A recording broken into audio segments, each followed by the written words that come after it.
Checkity check. What's up, Sarvine? Welcome. What's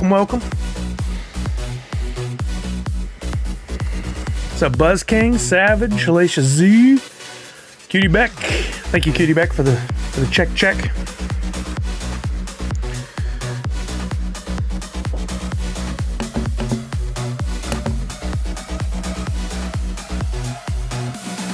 Silent One, Junior since 82. What's that, Monster Pete on YouTube? How are you now? Good and you? Not so bad.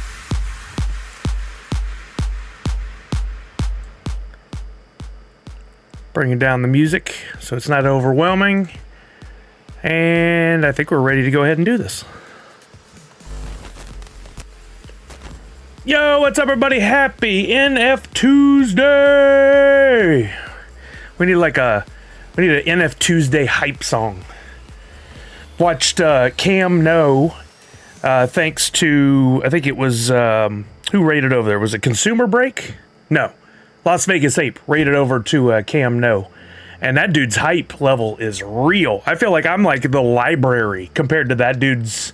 He's got it going. I don't know if you guys have watched him, but fun. What's up, Red Ranger? How are you now? P King? Who'd I miss?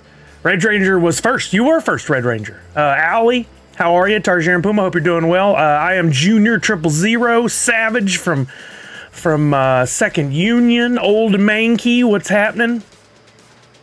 Old Man Key. That name is fun to say. Linder says, welcome back. Where are the tortillas? I swore, I was like, we're going to focus on NFTs today, and I'm not going to tell stories from the trip, but I got to tell that one real quick.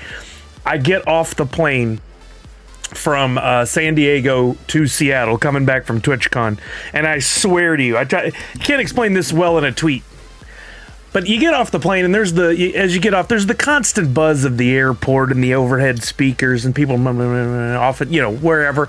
And as I come off the plane and go to take left to go to baggage claim, there's the area just outside the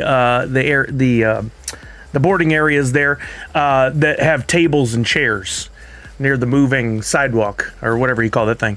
And I just hear this lady, just clear as day. First clear words I hear are, someone threw a tortilla at me.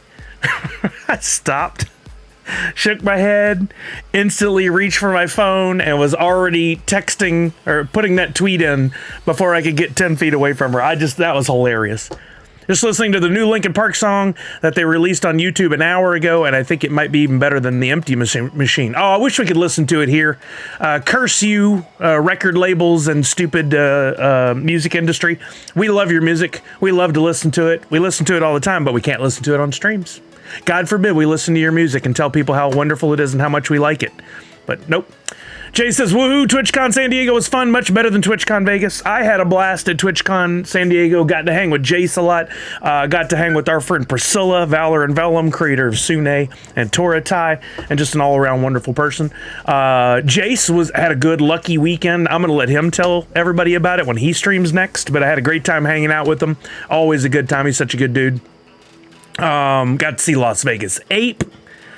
Always, I love Metallica, but right at the forefront of the silliness is Metallica. Yeah, I get the why you should take down Napster back in the day. That makes sense. There's money being stolen, but there's no money being stolen by playing music on streaming services like this. It's just absolutely silly what they do to us. It's like the no backpack policy at a large con. Who would do that? It's one of the stupidest things I've ever heard of. What's up, Miss Jessie Star? How are you now?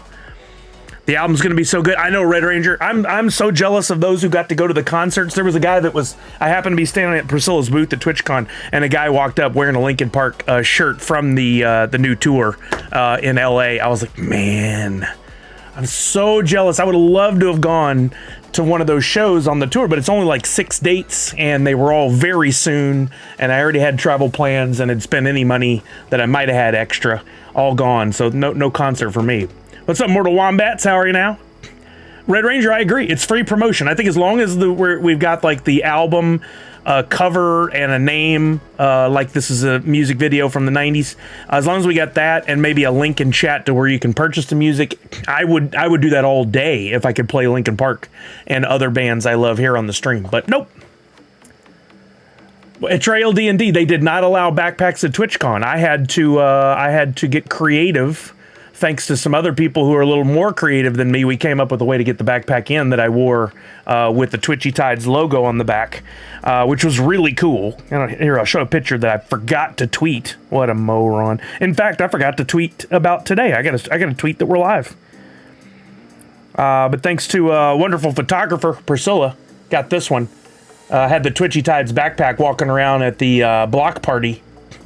And you can see it all lit up with animation. It was really cool. Got a lot of people asking about the backpack first, but then a chance to talk to them about Twitchy Tides as well. Metallica was right, but no one wanted to hear it. Yeah. Allie says, I'm jealous. I've been watching the live recording. Yeah, Allie sent me several videos, and I've watched a couple of them. They added Dallas to the tour. Why would they do Dallas?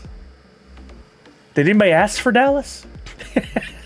No Seattle or Portland yet. As soon as they do, I'm in. I will sell some pops for that. I should have cosplayed as a backpack. That's brilliant, Nadu6. That is so funny. Lincoln Park are going to be in Dallas on November 8th. Maybe you can go to that. I don't want to go to Dallas. I have no desire to go to Dallas. Old Mankey, the only thing I can figure is it was a security issue of some sort against the backpack. Somebody had an interesting theory that I don't think is accurate, but where is this thing? Hold on. When we walked into TwitchCon, they handed each of us a small bag. And it had, this was it. This was what they gave us. And it had inside a little, also a little tube of Easy. A little tube of like Clearasil, but it was a different brand. I forget what it was, for acne. I mean, guess that's the audience, right? They gave us all these, and somebody said they didn't want you to have backpacks because they wanted you to carry this. And I'm like, I don't know if I buy that theory, but that's something. If I had $1 for every time you forgot to tweet, man, no doubt. Wait, for every time I forgot to tweet? I don't know that I forget that often. Do I forget that often? Is that what we're thinking? Maybe. I don't know. Allie said, luckily several people have posted full-length live recordings of the shows. Is that even legal? I mean, I want to watch them too, but is it legal? I feel like it shouldn't be.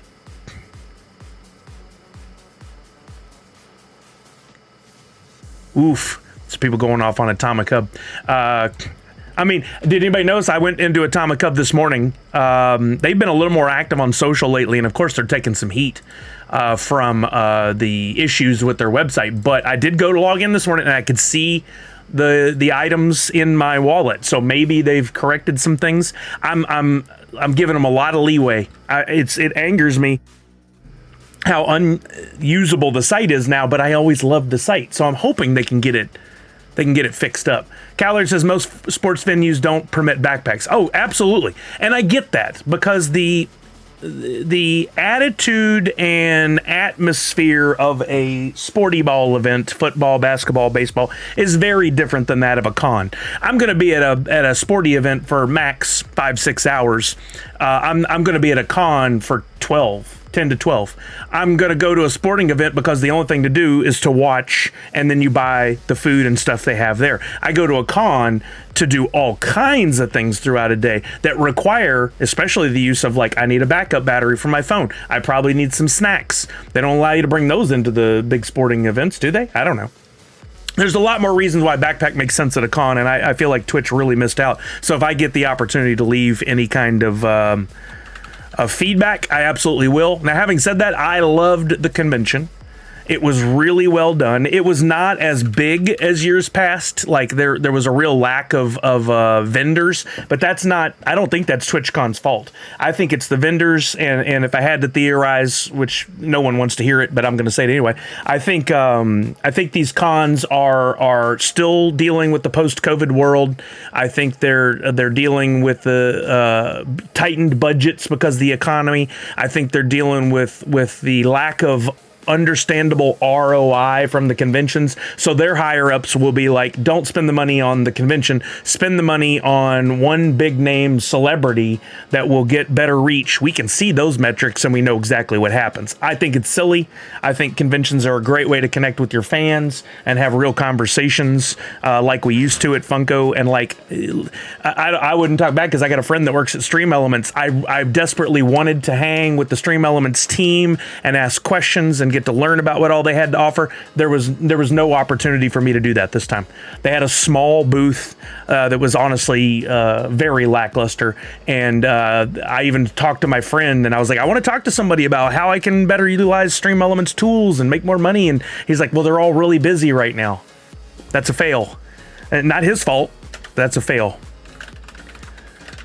I don't want to be negative Nancy. I'm just saying I think the opportunity was there to do more. Sorry if I'm not catching up with chat. I'm doing a tweet real quick. Live now on Twitch and YouTube to celebrate NF Tuesday and the Alien NFT Drop from Funko/Drop.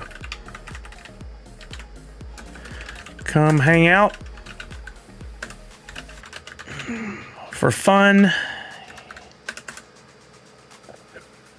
Giveaways. No, games and giveaways.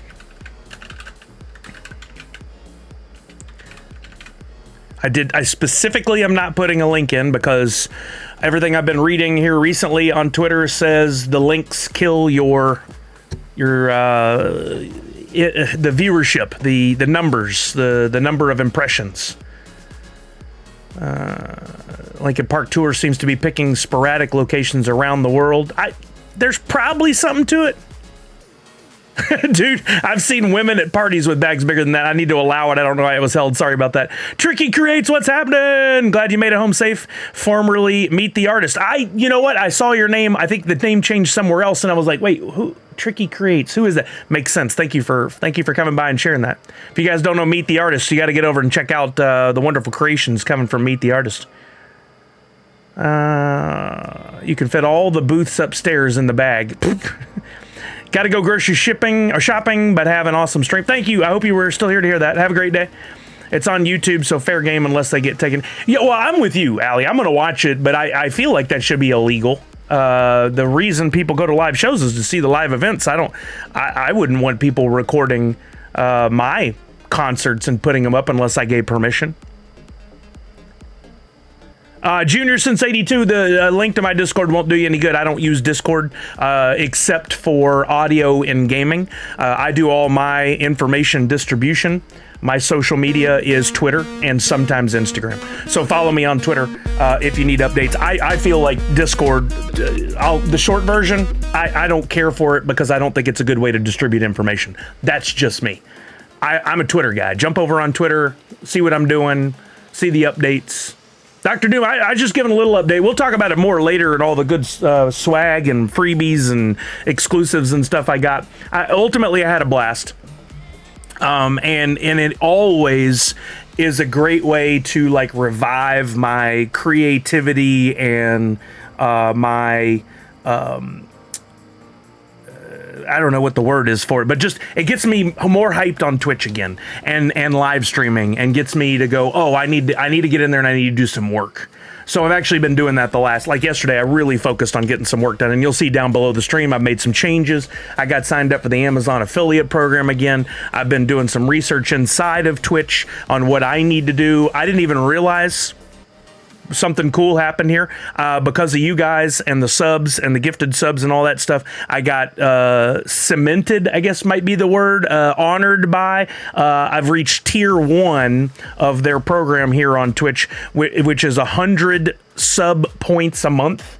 Meaning I get a 60-40 split instead of a 50-50 split. So now when you guys gift me a sub or you honor me with your monthly sub, I make 10% more than I used to, thanks to the performance over the last few months, and that's guaranteed through next September. So I have it for a whole year. Curtis Massey, what's up over on YouTube? How are you? However, there is a tier 3. I don't even know if there's a tier 2. We can go to tier 1 to tier 3, apparently. If we get a tier 3, which is 300 sub points, I'm about halfway there right now on any given month, then I would earn 70% of all the sub money. So that's pretty cool.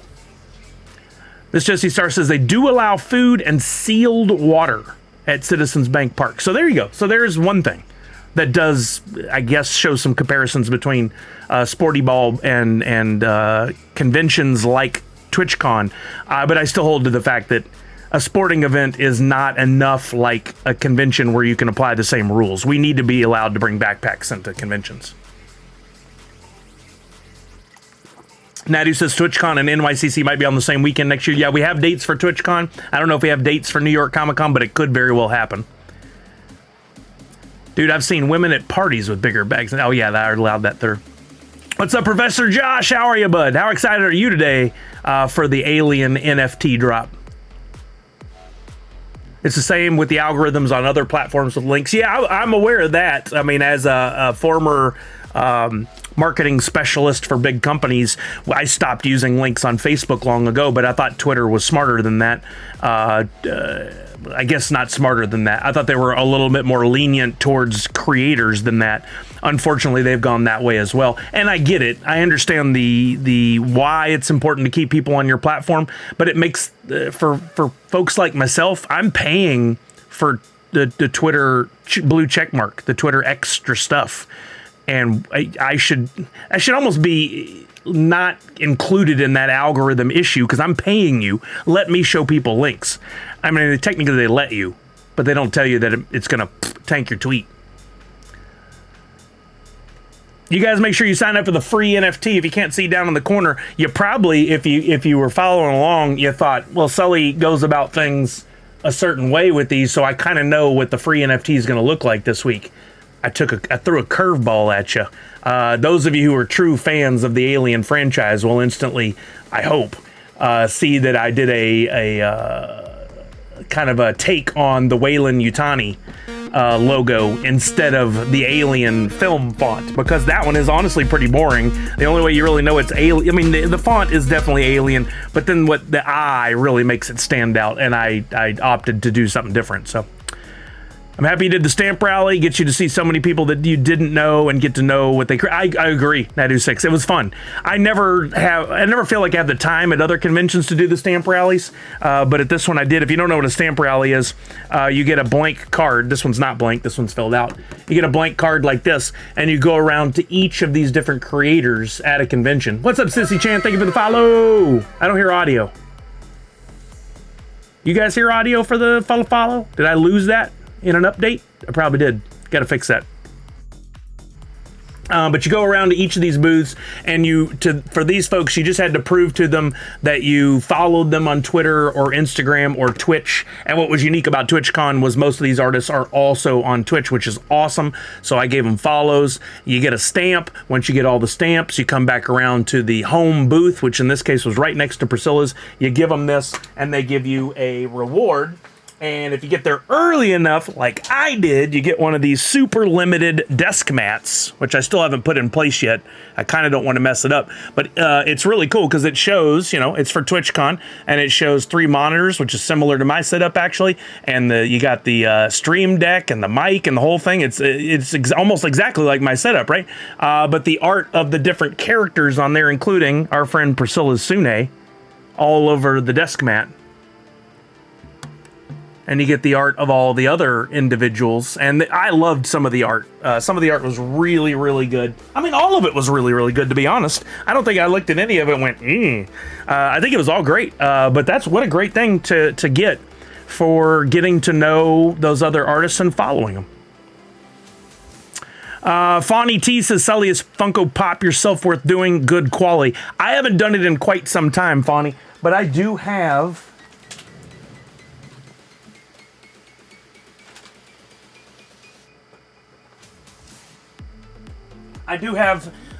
technically the second Pop Yourself ever done.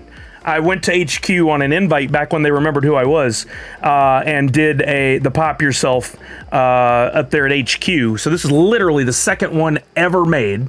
The first one was actually a friend of ours, Jay and Coke. He just beat me to the line. And I'll take it out of box so you can see it. It's changed since I did it, so I think it's even better now. But I think it's fun. I mean, you get to personalize your character, your person, to make it look like you. They have a ton of options. Maybe not all the options you'd want, but if you think about how expensive that would be for them to make everything ever, it's crazy. They've come a long ways, and I love the addition of the licensed stuff like the Dunkin' Donuts and the Wolverine and Deadpool and stuff like that. My little microphone fell out of my hand there. I gotta fix that. I have a gaming controller too that seems to be lost now. Where did that go? But yeah, it's fun. I think it's really cool. You can see the split in the middle there. I don't think those pieces lined up as well as they could have. Like I said, it's changed since I originally did it. But for a fairly inexpensive amount of money, you can get a custom pop of yourself. And that's something people have wanted forever and ever and ever and ever and ever. And I think it'll just evolve and get better and better and better over time. So, take a look around at what other people have done. See what you think. Take a look at mine, take a look at others, and drop the change if you're interested. I think it's more fun if you go in person and do it, but you can do it online now too, can't you? What's up, Rising Dragons? How are you? Old Mankey says, considering how much stuff you end up grabbing at a convention, a backpack is essential. I totally agree. Every day I went, and I ended up getting a bag in the convention like this, and carrying that around in addition to the tiny bag that I did take in, like a little crossbody bag, which I hate those things with a passion. Yo, Klabia, what's happening? I met Klabia at the block party. We instantly shared some interest in different things and decided we were best friends. So Klabia, welcome, my best friend. How are you now? How are you? Autumn's Toys, Tier 1, 51 months. Thank you for that sub. I'm sorry we didn't hear it. Something's up with the audio, isn't it always? What's up, Tissues? Dr. Doom is here. I'm catching up with everybody. It was so nice talking with you at the block party, my brother. Yeah, absolutely, man. I love conventions for exactly that. I've talked about this so many times. You're at a convention. If you're anywhere else in the world and two people bump into each other, you got a potential fight on your hands. That's just the way of the world. People are angry. You go to a convention with like-minded individuals like San Diego Comic-Con or like TwitchCon. Two people bump into another. You both turn around, say sorry, and then become best friends. It's just almost always how it happens. I will say there were some super rude people at this one that I don't normally see at like a San Diego Comic-Con, but slightly different atmosphere with slightly different egos and intentions. There's the controller. I just found it. It was sitting on the black desktop. I have to put it back in there. Professor Josh says, I have a video on Pop Yourself from the mail in with both the first run and now the 2-pack. We did it recently. Oh, great. Y'all check out Professor Josh's YouTube channel if you want some updates on the Pop Yourself. Funko Addict Tech says, if you have T-Mobile now, 25% off coupon on Pop Yourself. T-Mobile always adding value for their customers. I love that. I'm not a customer of theirs, but I kind of want to be. You could do 2-packs. Yeah, Ali, saw that. St. Keith says, I love that you can do it online now. Last year we did one for my boss for Christmas. Oh, that's nice. Matthews Ranch, what's happening, brother? Wait, which part was depressing? Fonny says, nice, thank you. I want to check it out and see if they will do my dog ads. If they'll do your dog ads? What's that mean, Fonny? Klabia says the amount of good people was still over the not so safe. I agree. If you had to weigh it, you had a lot more nice people than you had rude people. I had one interaction, and I didn't talk about it to Jace, even though he was there with me when it happened, but I wonder if he had the same take on it. He and I were upstairs, and we were walking through an area that there was plenty of space on either side of us. I mean, there had to have been a good 15 feet of clear space on the outside of me and Jace. We're walking along like this, plenty of space over here, plenty of space over here. And this group of guys was behind us. They were loud. They were definitely up to no good. You could just hear it in their voice. And they kind of ended up in front of us because Jace and I slowed down, and then we got picking back up speed, and we were walking behind him, and then we had one lagging dude behind him. This like 6'5" mountain of a man. Decides instead of going around Jay Sarai, he needs to go right down the middle while yelling at his friends. Very aggressive move. There's no reason he couldn't go around us. I'm pretty sure he was trying to get Jason and I riled up so that they could have it on their video, because apparently there was some not Twitch folks, Kick folks, purposely riling people up for video of what goes down at TwitchCon. Silly. And he went between us and dang near pushed us out of the way to do it. And I just looked at him and I went like, no, not falling for it. And Jason and I just kind of gave it a second and then went back to our conversation because it really wasn't worth it. But it was a weird, aggressive move that I have not seen anywhere else. Usually people do it out of stupidity. This was very much intentional. Professor Josh says, so do you think Drop NFTs will move to the new style of sticker that they're doing for NYCC with QR, holo, and stuff? So, Professor Josh, I heard about this over the weekend. Somebody mentioned a new QR code sticker in a pop. I have no idea. I haven't seen the picture. I haven't seen the conversation. how do I say this in a night? If it's not talked about officially by Funko, and I don't know if it was or not, but if it's not talked about officially about them, I don't even pay attention. I don't watch the leak accounts. I can't stand the leak accounts. I wait till the conversation comes up in a way that they want to form it and own it. And so I'm waiting to hear if they have anything to say about it. It's on the Funko blog. Okay, then I need to read about it and get caught up. I don't know anything about it. I'm excited if it's some way to prove authenticity. I think that could be awesome. I'll have to check it out. Any interesting musical artists this year? We did not have a concert this year. There was no concert, but there was the block party, and the block party far superior to the concert that we went to before with what was that artist's name with the horrible song? I can't remember now. Kim Petras. I did not care for that at all. I think Care Bears released an NYCC pop. Miss you here on the ranch, brother. It was a good. Yeah, I had a great time hanging out with Matthew's Ranch and his family. They're just wonderful people. Even got a chance to go to church with him and his family, which was awesome. What a great cap on the weekend. Alicia Z said Tier 1, gave us a Tier 1 3-month sub. Thank you very much, Alicia Z. Cheers to you as well. With Octane 5 for authentication. If we had more time. Well, actually, you know what? We do have a minute. Let's take a look. Let's see. Funko blog. I want to look at this. This is very interesting stuff. I thank you guys for knowing how much I enjoy having actual information. Here we go. I see it. Funko Octane 5 new stickers to authenticate your. I already love this. I'm already in. Exciting news, Funko fans are making it easier than ever to verify the authenticity of your collectibles in partnership with Octane 5. We're updating the stickers on our packaging to make sure our fans are receiving official Funko products with every purchase. Moving forward, you'll be able to tell exactly which items are the real deal when buying collectibles from a third party. New stickers will feature a QR code and item code number specific to each item. Whoa, that's huge. Just scan the QR code with your phone or mobile device, then you'll be prompted to enter the unique code number into the Octane 5 browser page to verify the authenticity of your collectible. They use micro-optic technology in partnership with Crane Currency. Crane Currency, interesting. Same technology used to secure banknotes around the world. This ensures that stickers cannot be duplicated or altered, unlike holographic stickers, which are easily counterfeited. New sticker system will replace any event or retailer exclusive stickering. So it's not for every pop, which is good because it's going to cost less this way. Will appear on the front of the box just like current stickers. First batch will appear at NYCC. Be sure to try out the verification system. Stay tuned for more. Of course, follow Funko. No picture of this, but I think there were some pictures floating around. What's up, Tar Slap? How are you now? Thank you for. Oh, there's a hype train going. I didn't hear that either. Thank you guys. Let's see. I don't see the hype train at the beginning, up the top of the chat though. Usually it puts something up there. Interesting. I wonder if some changes have caused problems. I wonder which NFT redemption will move it to it coming out since it's next month for NYCC. It does say. Hold on. What was the exact words? Any event or retailer exclusive stickering. So by their definition, I don't believe that future NFTs are necessarily included in this. I would like to see them included, but I don't know that it necessarily will be. So we have to wait and see if there's any announcement from them. I don't think we should ever assume. Assume is a curse word in my opinion. I don't think we should ever assume anything.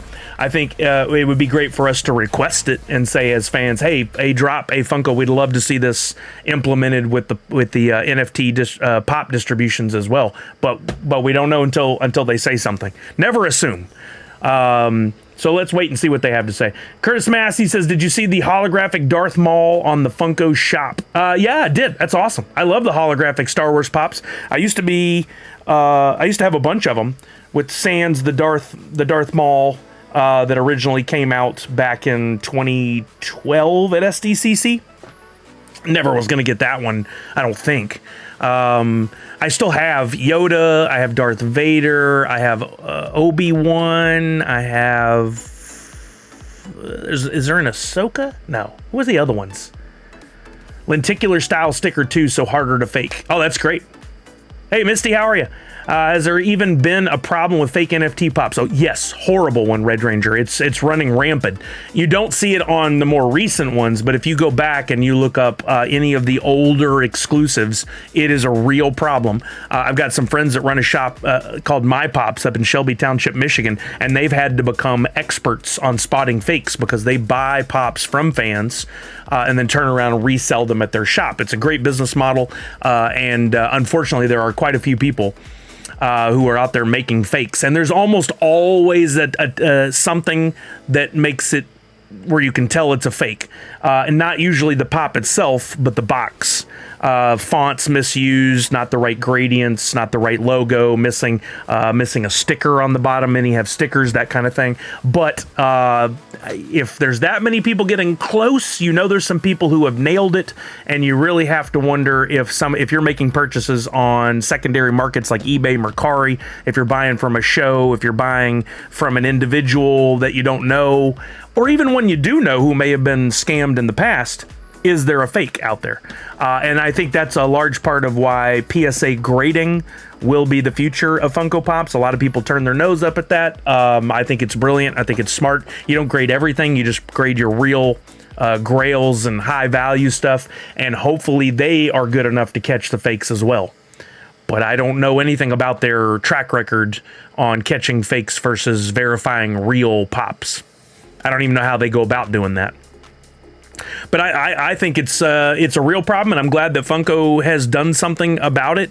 When I was there was actually some conversations going on around this, but it was always deemed too expensive to pursue. So we'll see.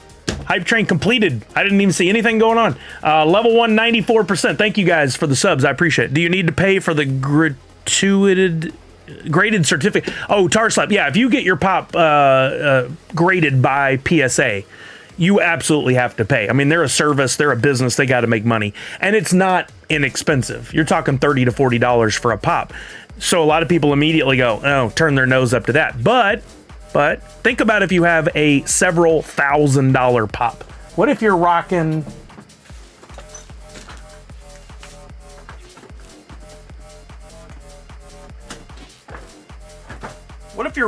one of the most valuable pops out there, like this guy right here, Freddie Funko as Ghost Rider 2013 Funko Fun Days, 96 pieces in the Red Ranger. This is one of my favorite pops in the world. I love it. I would, if the chance came up, happily pay $30 to $40, maybe even $50 or $60 to have this graded and encapsulate it in a very hard plastic. Unlike this, the top won't come off. You can't take the pop out anymore. They put a tag up there with a grade that verifies that not only what condition it's in, but what pop it is it real or not, and you get a barcode on there so you can go online, you can check it out as well. Now, this one, unfortunately, some box damage on the back top. You can see the big bend right there because of a really bad packaging situation back before I realized how important it was. It's a shame. Even if this graded at like a 6 or 7, I would still grade it because it's going to be now encapsulated in that acrylic, that hard plastic, and verified as real. There's no doubt in my mind this one's real. I got it myself at Fun Days. But there's plenty of people out there who, even if I said, hey, I worked there, before then I was a fan, I can have verified it, I can prove I was there, they'll still be like, is it real though, What do I need to know about the queue? Let's get down to business, Holy Shazzy. I like that. That's the great way to curb the conversation to where we need to be for today. Finally, for cons and limited ones, worth a few dollars more for it in the long. Oh, absolutely. I want to grade my Grail Marty McFly. I think you should. PSA will have a booth at NYCC. I'm curious if they will take in-person Funko submissions. I'm going to ask day one. I tell you what, Tech.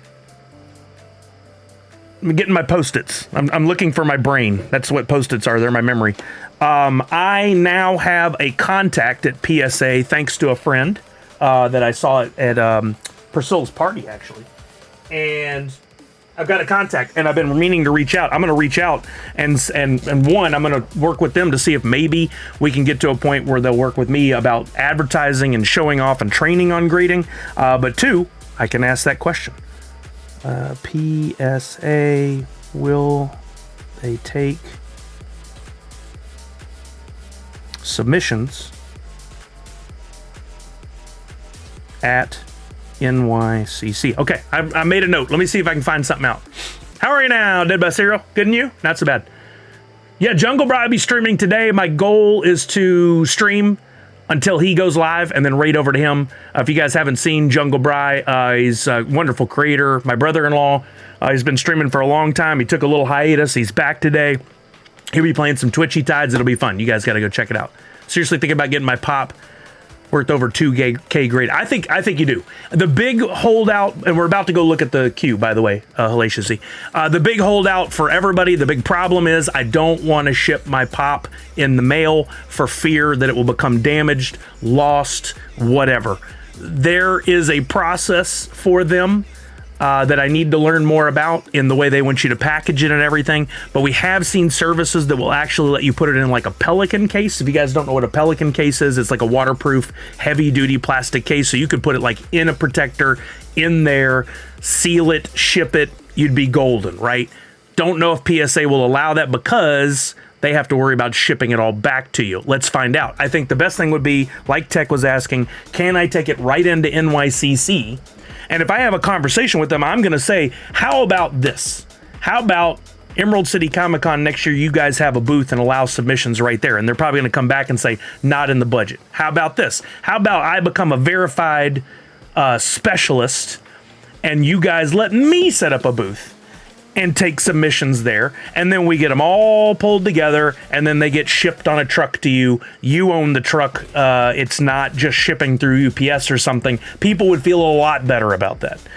But these are big conversations. Don't know if they do it. I would absolutely love to be there helping people find out about grading pops and going through the process and seeing some examples, and I think that'd be awesome. All right, let's get down to business. Professor Josh has a question as well, and I think it's a good one. Let's talk about Alien Drop today from Funko and Drop. These are NFTs with a chance to get a physical pop. Quick rundown. Let's go to learn more before we join the queue. You do not need to join the queue immediately. The queue is not actually a queue yet. It's a pre-queue. It's a bad title. The queue technically opens up at 11 a.m. It's 10:35 right now. We're talking Pacific time. Right now, you can jump in anytime you want. You just need to be in there by 10:59. 11's too late. 10:59 is early. Just need to be in there between now and 10:59. You can have one or multiple windows open. You got to make sure each one has a unique queue ID. We're going to look at that in just a second. But first, let's look at a couple of things. First and foremost, there are a lot of packs. I think there's too many. Personal opinion. I'm not saying they did anything wrong. I just think this is my personal opinion. 5 items in a standard pack for $9.99. 18,000 available. I'd like to see that more like 15,000. Premium pack, 17 items, 24,000 available. I'd like to see that more like 10 or 12,000.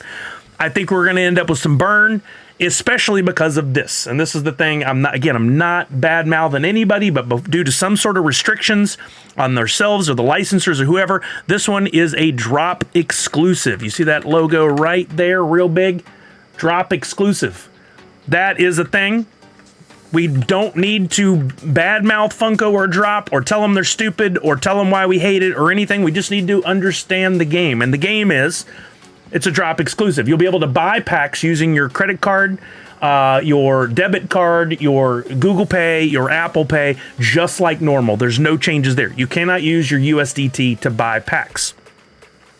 You open them. You get the NFTs in your collection. You can build a royalty set. You can get a grail. You can get a legendary. You can get the coins, all that. You cannot transfer your NFTs over to the Wax blockchain. The funny thing is, technically, they're all on the Wax blockchain, but they somehow, Drop has gatekeep them to keep them in an area where they cannot be sent out to Wax. You can still go look at the templates on Wax, but there won't be any sales over there. And if you try to transfer them, their system will say, can't do it. This is because of, and Professor Josh just pointed out, the licensor, most likely. We don't have exact confirmation on this, but we have enough confirmation on this. Disney owns Fox. Fox owns Alien. Disney doesn't want people to know they're into NFTs, even though, look up Disney Pinnacle.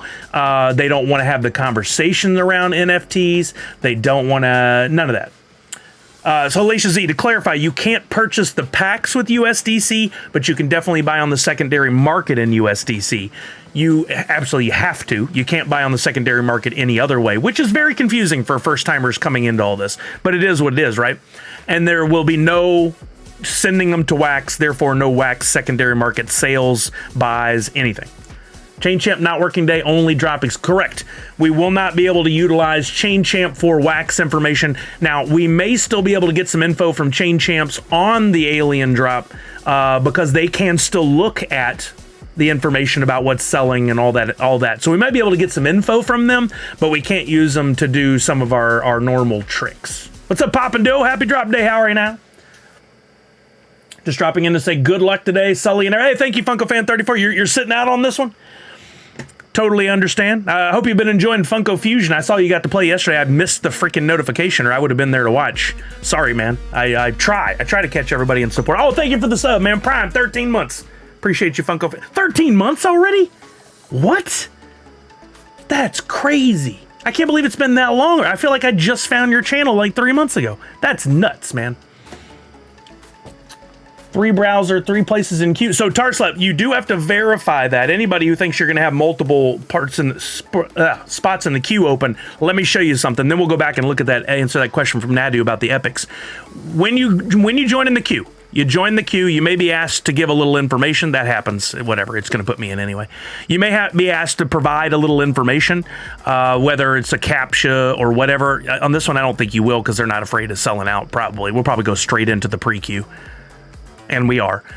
In a second, it's going to come up and it's going to say, hey, in 20 minutes, the real queue goes live. That's not what it says, but that's what it should say. Here's how many packs are left. We'll be able to kind of keep a tally on things. But here's the most important part of this page right here at the bottom, the queue ID. You want to make sure that on every tab you have open, you have a unique queue ID. What you can't do unless you use some special fancy plugins or whatever, and that's not normal, so stick with me here. What you can't do is open multiple tabs within the same browser. So let's say I go over here and I go to digital.funko.com and I go to join the queue and it sees I'm logged in and it goes to the queue and does its thing. We're going to see that I'm going to get the same Qit ID that ends in 9DE that I already have over here. Well, that's like copying yourself and putting yourself in line next to yourself. When you get to the front, they're going to go, that's 2 copies of the same person. Only one gets through. Don't do that. Hey, what's up, Wax Prophet? How are you now? My wallet was stolen 2 days ago, but I try by today. Monster Pete, what? So your wallet wasn't stolen, but somebody got into which wallet? To your Drop wallet or your Wax wallet? Wax wallet has nothing to do with this today. If it's your Drop wallet, I'm very sorry. I'm very sorry either way that happened. And this is, I don't want to say I told you so, but I always emphasize why using 2-factor authentication is so important. So important. And also, when creating passwords for websites, do not do the thing that we all do. I don't do it anymore. I used to. Do not do the thing where you use the same password that you use on all other sites. It's not a good way to do it. Make sure you use a unique password and you use the 2-factor authentication. If any of that is confusing, if you need help on it, again, I'm not trying to say I told you so. I just don't want to see it happen to you again. That sucks. I really want to help you out. So let's make sure that we can get you fixed up for next time. It is unfortunate. It's a real thing. Never click on links you don't understand. Never click on links in Discord. We can have this conversation all day as well. Discord is the devil when it comes to that because of the people that are utilizing it. It could still happen on Twitter and other places. Don't click on links you don't know. Always, always, always be careful. Incognito tabs are wonderful. So that's what I was going to get to. You can, instead of having multiple tabs within the same thing, you can go, if you're in Chrome, which I'm in right now, go up to the triple dots or quadruple dots, whatever, go to new incognito window or Control-Shift-N. That opens up an entirely separate window that's got the little dude with the hat and the glasses there to let you know it's incognito. Looks like the logo for the villain from Who Framed Roger Rabbit, Christopher Lloyd's character. Go to digital.funko.com there. Go to the queue. Now it's not going to know I'm logged in. It may ask me to log in. Oh, yeah, I need to do that. You can log in with the same credentials. I'm going to back out for just a second to make sure it doesn't show anything. I'll probably have to put in my password, which I definitely did, and I may need to... Oops. Wait, which one am I using there? Yeah, I'm using that. I may need to put in my two-factor authentication. I do. This is what two-factor authentication looks like. On the right-hand side, you can see it. I use the Authenticator app, and I go in and I get them a unique 6-digit code every few seconds that you have to plug in and match. That way, if somebody did get your username and password, they wouldn't have that 6-digit code and they couldn't get in. Is it mildly annoying that you have to slow down and type in a 6-digit keyword, code word? Yeah. Is it more annoying than having your wallet taken from you and all your valuables stolen because somebody can't play in the same world like a normal human being? It's not as bad as that. So make sure you use those. Oh, your wallet. Oh, okay, Monster P. I went through this whole thing. It's still helpful information. That sucks even worse, I think. I'm so sorry. Yeah, we use the term wallet when we're talking about wax stuff, so easy mistake to make, right? That sucks. I'm really sorry to hear that. Always a pain. Yeah, it's a real pain. While I'm going through this, let me sidetrack. Laney Lane on YouTube. Hello, how are you? Thoughts on the $8 redemption protector? I got some in. They're wonderful. The only problem is that some people have complained that there's the little bottom dot, which I can only assume they mean is this little node that's built into the plastic. You can hear it as my fingernail goes across there. And for some, it has left an indentation in the bottom of the pop. What I saw, I had one. It's the most minor little issue. I don't think it would really detract from much except for maybe getting a top 10 grade. Maybe some people would be nitpicky with the box. So it would be nice if they could correct that by making that mold a little smoother in some way so you don't have that problem. But the bottom does not come off. That's an upgrade to previous ones. The top, they were smart enough to adhere a small circle dot on the side sticker to keep the top on during shipping. Mine arrived in great condition. They are not as nice as some of the other protectors out there by any means because of those issues. But for $8, that's pretty much as cheap as you can ever buy these. Say if you bought from another online retailer or that place that rhymes with small fart, who you should never give money to. They're the devil. You can sometimes get those deals. The fact that they'll sell them to you and they'll put the pop in there and secure it before shipping, and they still put it in the cardboard individual sorters, wonderful. Sure, the boxes are breakable, but if enough pressure is applied to break that box, it probably would have done damage to the pop anyway. Anything can happen. It's not Funko's problem if they ship a quality pop and UPS steps on the box. That's UPS's problem. Unfortunately, Funko takes the heat because most people don't understand the process and they apply the anger to the wrong place. Funko's doing better and limiting the chance for your pops to be damaged by offering these. But it is not a vault. It's not made of steel. It can still break, absolutely. Pop and Duo protectors. There's Pop and Duo exclusive protectors. It's the mold injection point. You could probably file it down. Well, yeah, Hellacious Z, but the problem is you don't want to get your pop in the mail. It's already got the dot that everyone's concerned about, and then you try to file it down. It needs to be solved at the manufacturing level so that that problem is not a thing. They're not going to spend time filing it. They're going to have to redo their mold. Yeah, Professor Josh, I agree. The tape was a nice addition. I received 17 April Fool's 2, and luckily none of them damaged by the bottom on the protector. Remember this too, gang. I spent a lot of time debunking things. Because you saw 2 pictures on the internet about the dot problem does not indicate that it is a problem that is 98% of all pops. It could literally be the only 2. Or 2 out of 10 issues with the thousands of pops shipped. I always ask for the receipts. These people complaining that Funko doesn't care, that Funko's cause these huge outage problems or whatever, it's rarely as big a deal as they make it out to be. They are often rare instances that just happen to get elevated in social media, and then we say they always mess up. These are not fair assessments of any company. These are pretty rare, I think. Could be wrong. We need to see the receipts, though, right? Yo, Pop Paragon, what's up, buddy? How are you now? Professor Josh says, yes, no weird tab protector folds nicely, and they lay flat on top with Pop and Duo protector. Very nice. Yeah, I need to get some. That's awesome. I got USDC and I will buy royalty. Monster Pete, I think that's a good approach today. We've got 12 minutes before the queue goes live. While we're chatting, I'm going to open up a few more windows on my laptop and stuff. So forgive me if I'm just a little bit distracted. But I do want to talk about what's the approach today. Let's say you are a giant Alien fan like myself. You really want to go for the whole shebang on this one. I want it all. I want what they call the mastery set. What's up, gatos? How are you, baby? Welcome, everybody. If you don't follow Oh My Gatos, you are doing it wrong. Make sure you follow Oh My Gatos on Twitch so you can catch his gaming streams and art and fun stuff.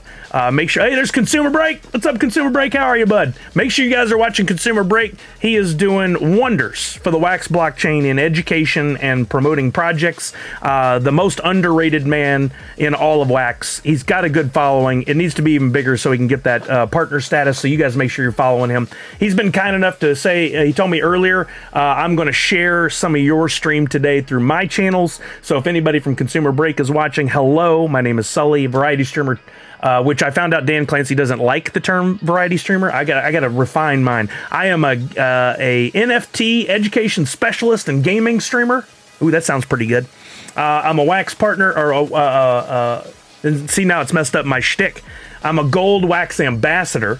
I'm a Twitch partner, a YouTube partner, and we're here for the Alien Drop today, and I'm going to answer all your questions. If you have any questions on how to get in, what it all means, how to get your physical pops, what's a royalty set, we're here to answer for you. If any question you have, please ask. It's not a stupid question. It's just something you don't know the answer to yet. Now, if I've talked about it 10 times and you've been here 10 times, might be a stupid question. That does happen. Not a financial advisor, ever. I don't know why the world thinks I need to tell anyone this. I've never claimed to be a financial advisor, therefore I'm not doing anything wrong. The day I say I am a financial advisor, then you can hold me accountable in court, but I've never said that. We should find some a lawyer to write the legalese that can be down at the bottom here, i.e. like the TMs on the Funko stuff. No, don't you do it, Prado. Don't you do it.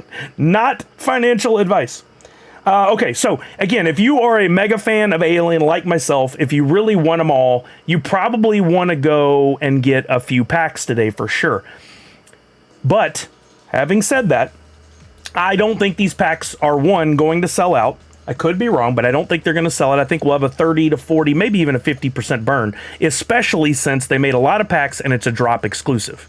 The drop exclusive moniker, tag, whatever you want to call it, really turns a lot of people off. No, I did not. I said the day I say that, but that was a quote, and I am not a financial advisor. So use all my money and buy it all, got it. Nope, didn't say that. If I'm you, you can buy the packs. You can take a chance at getting a 1 of 1. That's awesome. You can take a chance at pulling a Grail. That'd be freaking awesome. You can maybe get some legendaries. You might get the components you need to build a royalty set. Those are all great. You might get low mint numbers, but there's no guarantees. If you only want, say, 1 or 2 legendaries, if you only want to get the royalty set, probably don't buy a bunch of packs. Probably just buy what you need on the secondary market. Yeah, I am not a financial... Let's just leave that, can we? I'm not a financial advisor. I don't even find it funny that I have to say it. So I know you guys are being funny. That's great. I'm with that. But I think it's the silliest thing in the world that any of us have to say we're not. It's so dumb. If you open a pack, you're guaranteed... stop. Some NFTs. Yes. Okay, never mind, Randy. See, your message is approved. Yeah, I know. The drop exclusive thing caught me completely off guard. I did not see that coming at all because I forgot about the acquisition of Fox from Disney. Apparently, they've got their white-gloved paws in the wrong place again. The percentage of pulling, I don't know that, Prado. That's a great question. It is low. It is very low. I mean, we've talked about the math on this before. It's about the number of grails possible, 999, out of the number of packs possible, which is a total of 18,000 and 16,000, 34,000 packs, but then each has a different amount of cards. You can do the math on it, but it's super low. It's like 0.01% chance of pulling a grail. Having said that, I pulled over the course of the last 3.5 years, 7, 8, 9 grails, something like that. I'm after that Ultra. This is the second metallic / glow pop right after My Little Pony Royalty Sombra. This is the best Ultra, hands down, that has ever been done in the Funko NFTs. If you guys haven't seen them all, you can look at them on digital.funko.com. We're a little too close to go time to be doing that. I'm still opening up some tabs myself. It's the coolest Ultra of all time. And I definitely hope I pull one out of a pack. If not, I'll buy it. This one's probably going to be like, educated. This is not how you advertise things. You should not go to other people's channels and do that. That's an instant ban on mine. Don't do it in other places. Ban. Bye. Comic Zombie, your owl better be bursting from chests on this upcoming NFT. Well, we'll see, Comic Zombie. I feel way too many epics for a draw. Oh, how many was it, Nadu6? I didn't get to look. I'm grabbing some Ultras cheap early if possible. My guess is these don't go below $15, but it's possible. Not receiving... Oh, that's my chat. Everybody wants an alien who... Well, we'll see what happens. All right, I'm joining the queue on a 4th tab. I think that's more than enough. 4 tabs is going to be great. Again, make sure you have a unique QID. That's this part right down here at the bottom. Right here. Make sure that's a unique number or series of number and letters on each one. This one ends in 9DE. This one ends in 1986. Those are clearly different. On my other screen, I've got 2 that are very different. Make sure you check that. It doesn't do you any good to have the same QID in 2 of them. Soon, very soon, hoping for a safe... What's that, Tarslab? I missed Tarslab's question. I'm sure some people will throw the Ultra for cheap because that's been the trend, but it should bounce back up. It's such a silly trend. Like, I don't understand why somebody's in such a hurry to sell something that they need to make $12 on the sale. God knows how much they paid for all their packs. They sell them way too cheap, way too soon. We just have to know that that happens, like you're saying, and be able to jump on it to take advantage for ourselves. If there's going to be people out there selling them, we want to be the ones buying them. But my guess is that one doesn't go below 15. I could be wrong. Comic Zombie, what a great Anchorman quote. The Human Torch was denied a bank loan. Yeah, I think in this case, the $12 Ultra is a pretty good deal. When you buy a pack, is the pack preloaded with the cards? Great question, Poker C. The answer is no. I have a graphic that I've created before, but I don't know where it's at right now, so I'll draw it out again real quickly. This is a confusing part to most, because you may buy a pack and then you go, you know what? It's going for a lot of money, like Scooby or something. I'm going to sell those, and then you see somebody else opened that pack and they got a grail, and you're like, I gave up a grail. No, you did not. Here, I'll do the quick visual. We have 4 minutes left until the queue goes live. All right, let's look at this. I'll go to the full screen for just a second. Think of all the NFTs for this project are not in the packs right now. They are in what's called a pool. And the pool is like a gumball machine. This is my janky looking gumball machine, you know, if it was invented by a 3-year-old. Those circles indicate NFTs. In there are commons, uncommons, rares, epics. There are one-of-ones. There are coins, the whole thing. It's all in a giant pool. You buy a pack. The pack comes along and opens a slot. Think of it like putting your quarter into the machine to get the gumballs. Your pack comes along, it opens up a slot, and however many, like if it's a standard, 5 NFTs fall out of the pool. If it's a premium, 17 NFTs fall out of the pool. You might get a bonus. No guarantees on that. It all comes out, and then on the other end, you get your NFTs that you see from the pack opening. That's the big diamond. That's your pack opening that you get to see the NFTs. So, your pack that you buy today and you open right after the drop would not have the same contents as if you open that pack a week from now. They would be the same pack. It would be different contents, different things coming out of the pool. So, yeah, if you sell a pack and somebody else pulls something wonderful, you didn't miss out on anything. You would have had to open that pack at the exact same time they did in order to get those contents. Like vending machines, exactly. Having said that, what was I just thinking about? Oh, yeah. If there's a pack burn from Funko, and Drop, one thing that they do is they could literally go in and they burn all the packs that did not sell. What that does not do is change the items in the pool. So we never know when they do a pack burn how many grails will still be able to be pulled versus how many will be trapped in the pool forever. Because imagine every single pack that did get sold and was not burned was opened, then we would know what was left in the pool that never got pulled. But all the packs never get opened. There's still TMNT packs that are unopened from the very first drop, which is me. I have some from that. I could still pull a TMNT Grail from Drop 1, Series 1, but I wouldn't be able to claim that NFT. I wouldn't be able to get that pop. I would just get the NFT. Different things coming out of the pool. I don't think I'll be swimming today. Have to jump on a meeting and buy some NFTs, so I'll be back later. All right, Professor Josh, have a good one. Yo, what's up, Hussein? How are you now? Yeah, good luck to everybody. We got 1 minute and 38 seconds left to get in there. If you guys have any other questions. So best time to hit is to open early. No, Poker C, it makes no difference if you open early, if you open late. The only window that matters is you've got to open your packs before the 120-day window ends. That 120-day window, and we'll look at this graphic in a little bit, is what we call the collecting period. From today, measure out 120 days, and we can look for what that date is inside the system in a minute, but now's not the time. You got to open your packs by then if you want to get the physical pops. If you open up your pack on day 121, you no longer will get the physical pop that goes to a Grail or a Legendary or any of that. Nope, it does not change the odds at all, Poker C. You can open that pack 5 minutes after opening, and you might pull a Grail, 2 Legendaries, and the rest are commons. You could open that pack 118 days from now, and you could actually pull 2 Grails, 2 Legendaries, an Ultra, and the rest are Epics. It doesn't make any difference when you open the pack as to what you might get. It is truly RNG, just totally random pulling from that pool to give you the content. So don't be in a rush. It doesn't matter. The only thing, I've seen some people say, hey, I'm watching what's coming out of packs, and I can see a Grail hasn't been pulled in a long time, so I'm going to open a pack now that might increase my chances of pulling a Grail. It doesn't really. It doesn't really. Mathematically, you might be able to argue that, hey, a Grail has to be pulled at some point soon, but that's not even completely accurate.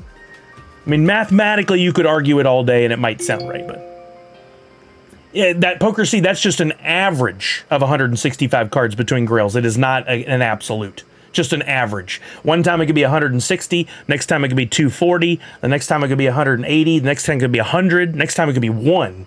But you average all that, and it might be the average of 165 cards between Grails. Nothing is guaranteed at any slot. Nobody's gaming the system and going, I know exactly when to open packs to pull a Grail every time. Not a thing. Not a thing. Yeah, and this isn't to just go, Poker, you're wrong, you're wrong, you're wrong. I just don't want you to have bad info. People love to talk and say, oh, this is what I heard, this is what it is. They don't understand it fully. They heard it from somebody else. It's the old game of telephone. Somebody said it, another person believes it's fact, they spread it. That's not at all how it works. Yeah, and Poker, see, that's what I'm here to help you. I know I get the dad voice occasionally, and it sounds like I'm being harsh. I just don't want you to have bad information. That's all it boils down to. I want everybody to have a great time with these. I want you to understand the ins and outs of it, so you never feel like you're taken advantage of, or that I missed out because I didn't understand this. I want you to understand it all. So I'm here to answer those questions and help you guys through. I got one window that's already in. I got 5 minutes. I got 10 minutes. I got 4 minutes. Let's see what the total. There is a max purchase. Today it is $120 is your max purchase on any given purchase. So you could buy 4 premiums, 12 standards, or a combination of the two. Then if you didn't get as much as you want, you can always jump back into the queue again, and if you can get through, you can make another purchase. You can do that as many times as you want on as many credit cards as they will allow. I think if you try to make like 3 purchases on the same credit card, it won't let you. So you may need multiple credit cards. They want to try to make it as fair as possible so that everybody can get in and buy if they want, and to keep the flippers out. They're doing what they can. It seems totally fair to me. Someone will always complain it's not fair, but that's the way the world works. Again, that's where the bad information comes up. All right, I'm making my first purchase. So looks like Tanner said 12 minutes. We got 8 minutes on Here the Revenge, 3, 7, 9, and 10 for Junior. That's amazing. 12 minutes. I don't think any of you are going to miss out. Tarslap, I'm buying 4 premium packs today to start, and that's going to be it. I'm going to then keep an eye on the secondary market, and if they come way down in price, I may buy some more if they get like to... oh, nice, Poker C. I love it. Yeah. Thank you, Poker C. I appreciate that. Over on YouTube, for you guys who aren't seeing the comments, that's Poker C. Thank you so much. Yeah, if you ever have any other friends who are interested... Uh-oh, my payment information is not accurate? Did I type in something wrong? I must have. That's weird. All right, let's try again.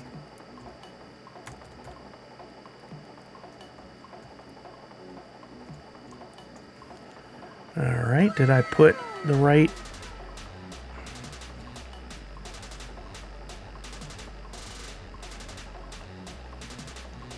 Oh, I may have skipped the security code. That could be it.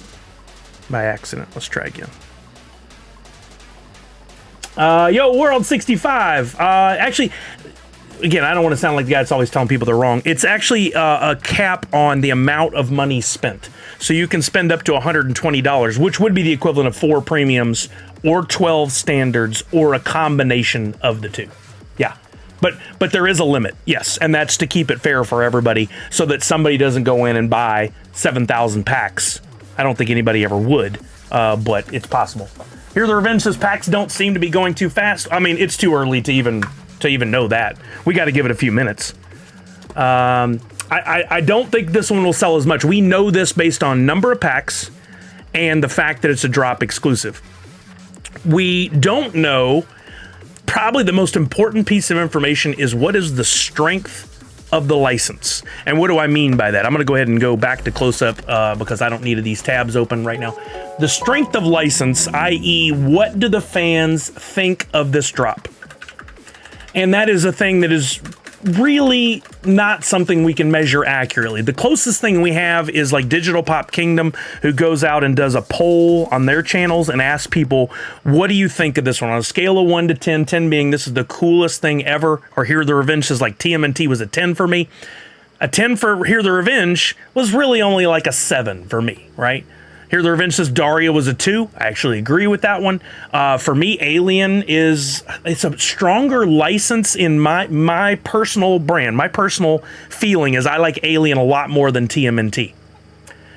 If I'm just weighing it myself. I know TMNT has a bigger following and will do bigger, especially in pop culture, but I like Alien more. So if you took the poll and talked to several thousand people, you could get a good idea on what the strength of that license is, i.e. how much people would buy, how likely they are to jump in and buy a bunch of stuff. We never have true numbers on that because you'll probably be asking people on Digital Pop Kingdom that are like more hardcore users. It's not really a perfect indication of what it is.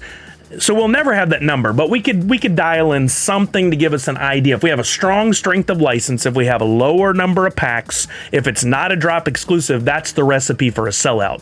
We don't have the recipe for a sellout today, unfortunately.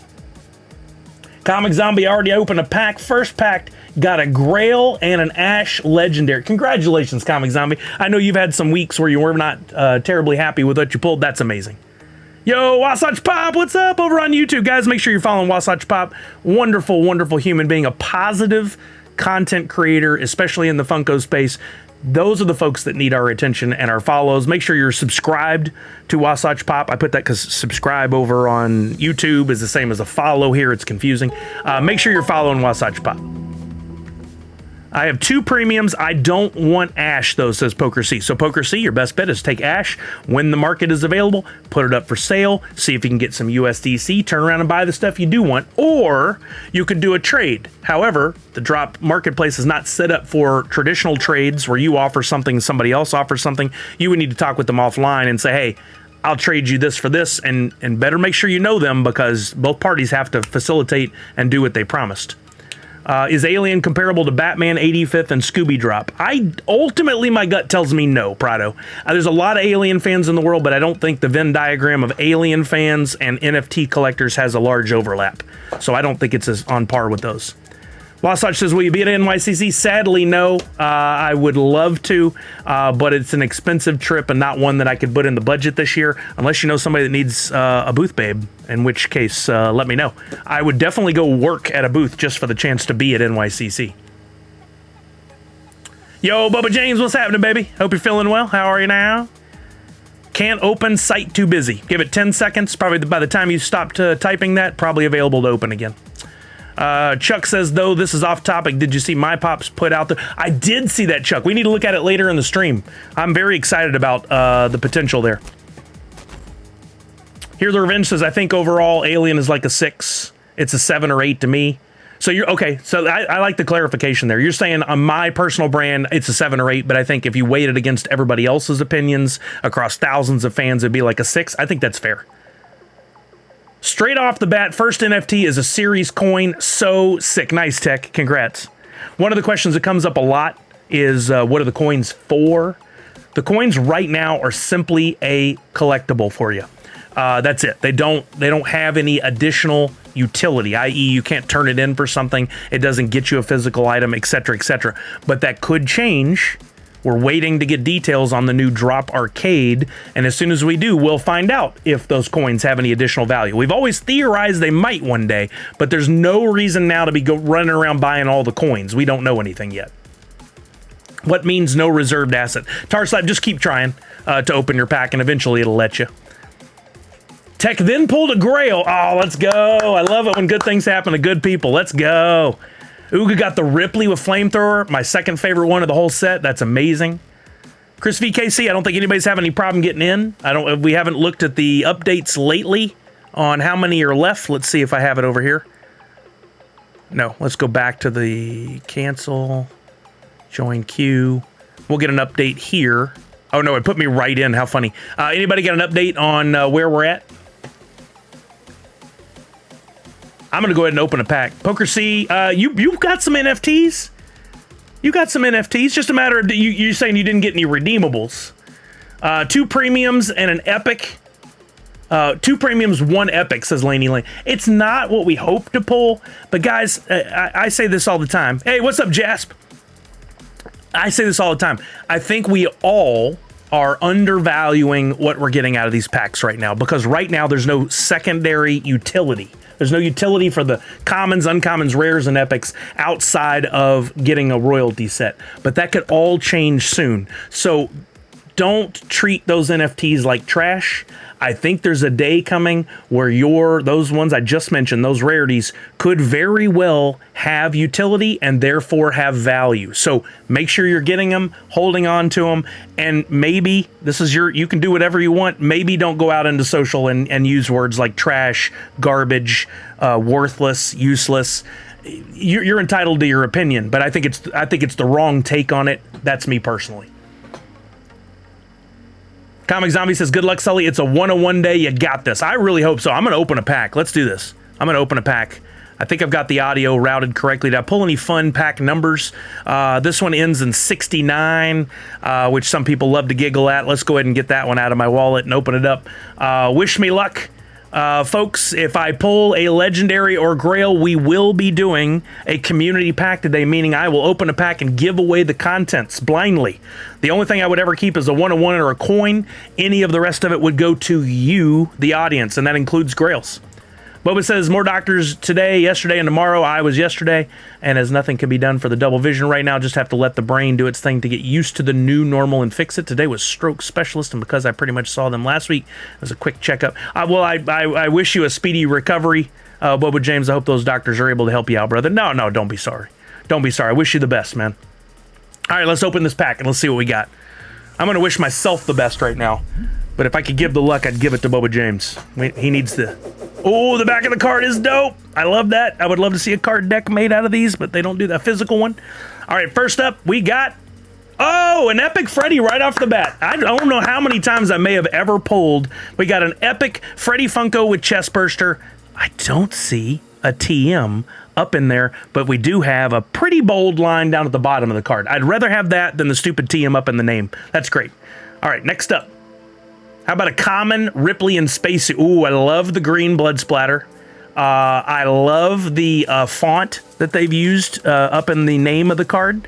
That's really nice. A nice touch in line with the movie graphics and stuff. Next up, Common Ripley holding Jonesy. Love it. We got a little animation in the background, but it's a common, so no serious animation. Love the spinning coin in the upper right. We got the face hugger on one side, the crown on another. That's one of the smoothest, cleanest coins we've seen to date. That would make an awesome stamp.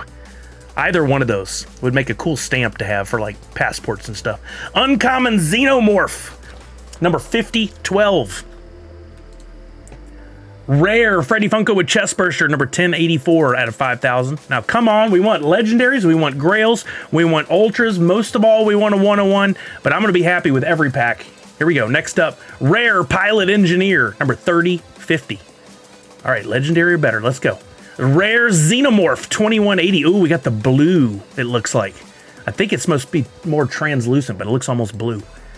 How about an Uncommon Ash, 3716?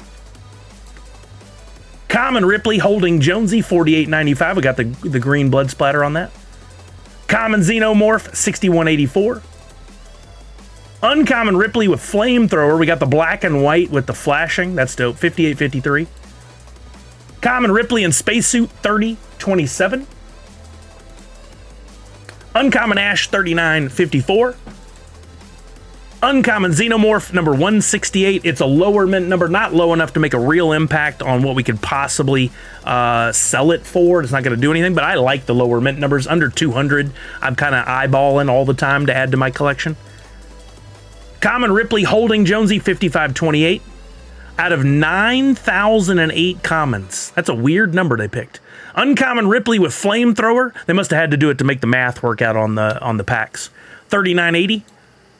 And a Common Ripley with Flamethrower. The fact that it doesn't say view next, we know that's the end of the pack. We're gonna view all. Our best card was our first card, and that was an epic. But every one of these cards plays into the royalty set. And like I said before, I don't think that people understand the possible incoming utility on these NFTs.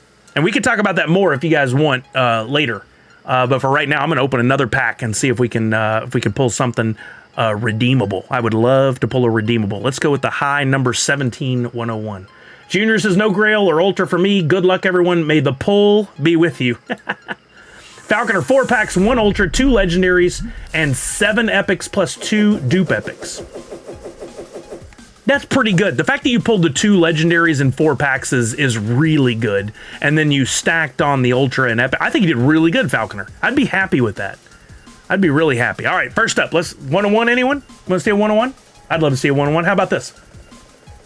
No, but we did pull another epic, and this one, the Xenomorph, which I don't remember what all the epics were possibly going to be. This might be one of the coolest ones just because look how cool the card is. Might be one of the most valuable ones. Epic Xenomorph 2208. Keith said not bad. 3 premium and 3 standard. Got spacesuit with egg, 2 ultras, and 50. Oh, you did good. Yep, you did good. Darth Nomek, 6 epics and 1 ultra and 2 premiums. Not bad. These epics will most likely get down to $4, if not lower. We'll see. We'll be playing that Race to Zero game, or watching the Race to Zero game here in a minute. You did, Junior? What number? All right, Ash number 855, rare. Common Ripley holding Jonesy, 7266. Uncommon Ripley with Flamethrower, 4073. Come on, Pack. Come on, what you got for me? Uncommon Ripley holding Jonesy, 5909. Rare Ripley in Spacesuit, 3542. Uncommon Xenomorph, 656. Common Xenomorph, ooh, we got like Matrix looking code on there. I know it's supposed to be from the screens on the ships, but that's cool. I like that variant a lot. Uncommon Xenomorph, I like this one more, like a blacklight. That's dope. 5596. Number 3, oh, Junior, now that's a low mint number. Under 5 is huge. 5 and under. I tried 1 pack alien, isn't my jam, 1 premium pack, and nothing higher than a rare. Not ideal. Again, it's not that they have 0 value. We just haven't seen the value yet. A very 80s feel. Well, yeah. I mean, the original Alien came out, what, like 1978 or something? Oh, legendary spacesuit with egg. Let's go. Number 1318. We got a legendary. Now, my guess is this one's going to be like a $20 to $25 legendary, but still, we got one. Let's go. I love it. Woo! And we're not done. You can pull multiple legendaries. You can pull a grail also. We can still pull a 101 in the 18th slot. Let's go. I love it. That makes me feel good for sure. Out of 2 packs to get 1 legendary, I'm stoked. All right, let's see what else we got. How about a rare Ripley and Spacesuit, $27.99? A common Xenomorph, $41.36. A common Ripley with Flamethrower, $39.80.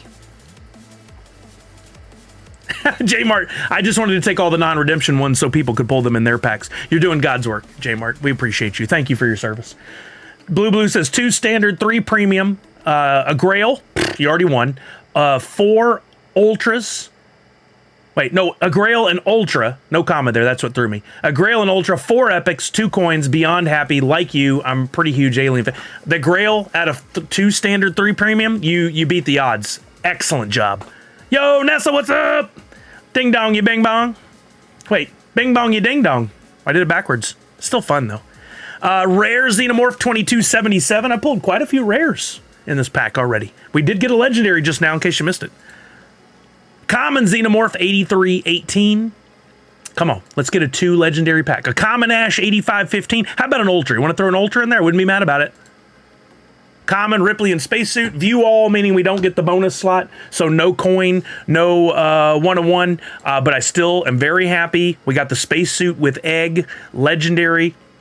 Number 1318. Jump back in for a standard. Got an ultra. There you go, poker. Very nice. All right, let's jump into the... I still have 2 premium packs. I plan on opening them, but we definitely just pulled ourselves a legendary, meaning at a minimum, I'll be doing a standard community pack giveaway. What does that mean? In a little while, because we're going to ramble for a bit, I love to share and teach you guys when to buy epics, and that's coming up soon, I'm sure. We're going to open a pack. At a bare minimum, it'll be a standard, meaning 5 slots in there. But if I pull another legendary or a grail, we'll upgrade that to a premium, and we're going to give that away to the audience. No holds barred. The only thing I would keep back is a 101. If I pull a grail out of that pack and it goes to one of y'all, it goes to one of y'all. Information on how to participate in that and get a slot coming up, so hang around. Pulled an ultra and legendary Ash from 8 premium packs. Oof, Nadu. Dang. You'd hope to see it a little better than that, but still, you did pull some nice ones. Mikey Tanks got a legendary Ash, the one I wanted the least, but at least I got one open, just 1 pack. I mean, that's great. That's fantastic. Let's take a look at the... I'm going to what I call the radar. It's the collection tracker in the upper spot there. And if we scroll down, we can see, based on my opening the pack, I already got my 1 legendary. Of the commons necessary, I already have 25 of the 27. Now, I'm not too concerned about those. They're going to be, pardon me, a nickel each. Oh, thank you, Mindy. How are you, Mindy? 25 of 27. I'm not concerned about those or the uncommons or the rares. Today's not the day to worry about those. You have 120 days to complete your royalty set. Make those your lowest priority today and focus on the things that matter. I did get 15 of the 20 uncommon and 6 of the 15 rare. Where we're concerned is we have 13 epics. This is the gateway to your royalty set. Always focus on your epics first and see if you can fill those in, and then go back and get the rest later. I will not change that policy unless something changes in the way the system is set up or the quantities or any of that. For right now, always day one, your focus should be the epics. Movie Man says, I got the legendary Ash and Spacesuit with the egg. Open 9 standard packs total. Got a few epics. That's pretty good that you got 2 legendary at what is essentially 3 premium. You did really good. You did really good. Yo, David, I wish you the best of luck. I hope you can get what you're looking for, too.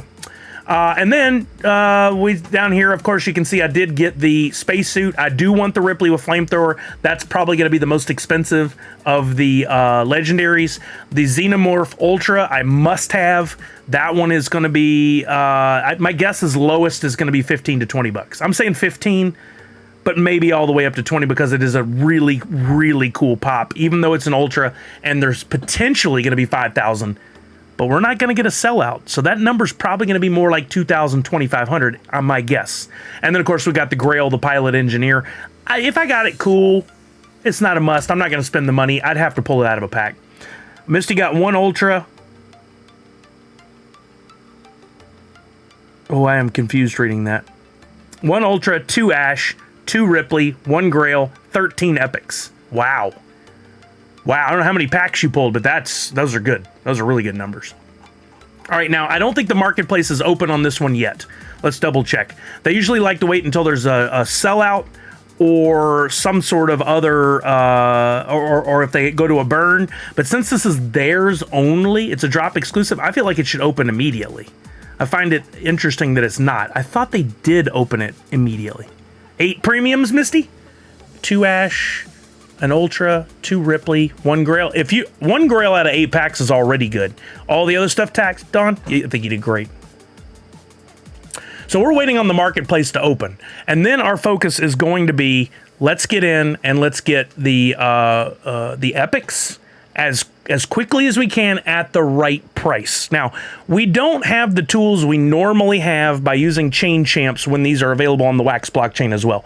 These are only available on Drop. We have to use USDC to buy on the secondary market. But what we have seen is every time they open up the marketplace, the prices race to zero. What do I mean by that? People that are the flippers or people who are just looking to get a quick out on their duplicates or whoever they are, I don't know who they are. Somebody puts it up for $15. Let's say it's an epic. Somebody put it up for 15. Somebody puts it up to 14. Somebody puts it up 13, 12, 11, 10. We go all the way down. I think it's a 7. I think it's like 650, 625, 610. We get all the way down, but it happens real quickly. We're going to see probably $4 to $5 epics pretty quickly. And then what we have to determine is, do we want to buy or not? Normally we have chain champs to tell us, yes, people are buying them at those lower prices. We don't have that utility available to us. I don't think we can measure anything on those sales in real time like we normally can. Jasper, you can confirm. I want to make sure if you're still here. We don't see anything in real time on drop sales, do we? If I'm wrong, certainly let me know. Nobody likes to be wrong, but I'd rather show you guys some good info if we can look at it in real time. Didn't realize this was an exclusive. Yeah, neither did we, Willowbard, not at first. Dropwatch is still live, which has some sales data. Let's take a quick look at that then. If you guys are unfamiliar, Chain Champs, I always show you guys the real-time sales, the live marketplace, but they do have another product called Dropwatch, and this is really interesting data that you can do with as you please. Maybe you can garner from this some methodology or something that tells you when you should buy, when you should stay out, whatever. But if you come in here, we're looking at the Alien Drop. Interesting stuff here, right? So standard pack, there's still a supply of nearly 11,500. Same for the premium. We're not looking at a sellout. We're not surprised there. So far, there have been 3,769 standard packs that have been bought but not opened. 2,759 of the standard packs have been bought and opened. And then you can do the same with the premiums. Of all the wallets, there's 636 new wallets that were created for this drop. Versus all these are old wallets. What's that tell you? People returning, right? Holders, you can tell the packs that have been actually opened and held versus opened. I think that's right. Top 5 holders, we can see there are some people buying large quantities. There's a couple wallets at about 120 standard packs. Probably to flip them. We don't know, but probably. Over here you can see this is a drop signature. This is some like really interesting data. How old are the wallets versus their spend on previous drop versus the spend per user, unique wallets, new wallets, total spend. I don't know how to read that. That boggles my mind, but it's cool to have the data if you can read it. Account tags, standard versus premium. How many have been deemed bot wallets versus flipper wallets? That's pretty interesting. That's really interesting. Secondary sales, we don't have data yet because there's no secondary market open right now. And then common collections, i.e. wallets that bought into this Alien Drop. What other drops did they buy into and at what frequency? TMNT being the biggest, then Cartoon Network, then Warner Brothers, then Funimation, etc., etc., etc. This is really cool data, I think. I'm still trying to figure out how I can utilize this best, but I like to know some of the information here, like how many new wallets, how many are considered flippers. What I'd love to see is the ability to compare this to previous drops at about the same time, or more specifically, previous drops that were drop exclusive at about the same time. That would tell me more than just that, because I can't remember where those other ones were. All right, let's see if the marketplace is open yet. I guess they're waiting on a sellout or a burn, which is a shame. We're going to be sitting here just waiting. So I'm going to open another pack. Let's go ahead and jump on another pack. See if we can pull that grail and possibly get you guys a premium for the community pack open. 3 minutes? Perfect. We got time to... Thank you for that, Colors. Appreciate you. We got time to open one here. Let's open the one that ends in 399. I picked these numbers. It doesn't matter. Again, it has a lot to do with when you open the pack. It has everything to do with when you open the pack, not the pack number. Yeah, I hope so, Comic Zombie. That'd be awesome. That'd be really cool. Fort Courier, what's happening? All right, here we go. We're opening my third premium pack. We're hoping for that Grail, of course. We're hoping for the Ripley. We're hoping for Epics. More than anything, we're hoping for a 101. Let's go. First one out of the gate, not the 101. We got the Uncommon Xenomorph 3624. This breaks our pattern of first card Epic. Maybe that's a good thing. How about a Rare Ash 1016? Common Xenomorph 2078. Uncommon Freddy Funko with Chest Burster 6789. All right, pack, listen to us now. We need those epics are better, but more so legendaries are better. Crackback Norg, what's happening? I just wish it was like a real pack when you buy it. It has set cards in it and doesn't change because someone opened a pack before you. I mean, you would never know the difference. There's no way you could ever know the difference. All right, here we go. Rare Freddy Funko with Chest Burster number 2770. Uncommon Xenomorph 3570 wood. 71. Ripley with Flamethrower Common 2650. I'd like to see that math, Craig Nagnor. How would you prove that? It's just a vibe. It's just a feeling. Rare Spacesuit with Egg 1196. Uncommon Xenomorph 5507. Uncommon Xenomorph 4041. All right, pack. I don't know if you heard me. The audience would like legendary or better, so we can do the best possible community pack. Common Xenomorph 8035. Common Ripley. I saw hesitation in the card moving. I thought there was something there. Got me. Ripley Holding Jonesy 3277. Common Xenomorph 2443. Let's go, pack. Come on now. Common Xenomorph 1944. Uncommon Xenomorph 5517. Uncommon Spacesuit with Egg 4042. And a Rare Spacesuit with Egg 4072. Man, not in the cards for me today. I did not pull. I got the one legendary out of 3 packs, which is not bad. Was hoping for the Grail or the Ultras for sure, but I'm going to have to turn my attention to buying them on the secondary market now. I'm going to sit on this pack in case we end up doing a premium pack giveaway, but I'll for sure need to get a standard pack. Do I put that on the credit card and buy it now, or do I wait and buy it on the secondary? I think I'll buy it on the secondary. I love the corner. Yeah, we were talking about that earlier, Comic Zombie. Ryan, redeemables in these packs would need to be a legendary or Grail. I pulled a legendary earlier. We can take a look at what that looks like. All the others, people deem to have no value. Some people say garbage or trash. That's not at all the truth. We need one of every common, uncommon, rare, and epic to get a royalty set, which gets us a physical pop. So all those have some value, actual value. People just deem the commons, uncommons, and rares as kind of like garbage, which is a shame. There's still art put into it. There's still really cool collectibles. There's just more of them, not less of them. And because there's more of them, they are not as valuable.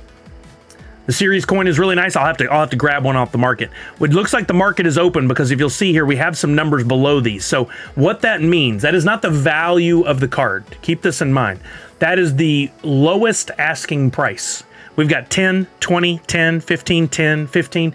The people just putting numbers out there real quick. If we refresh, that's going to change drastically because people are starting to put their stuff up for sale.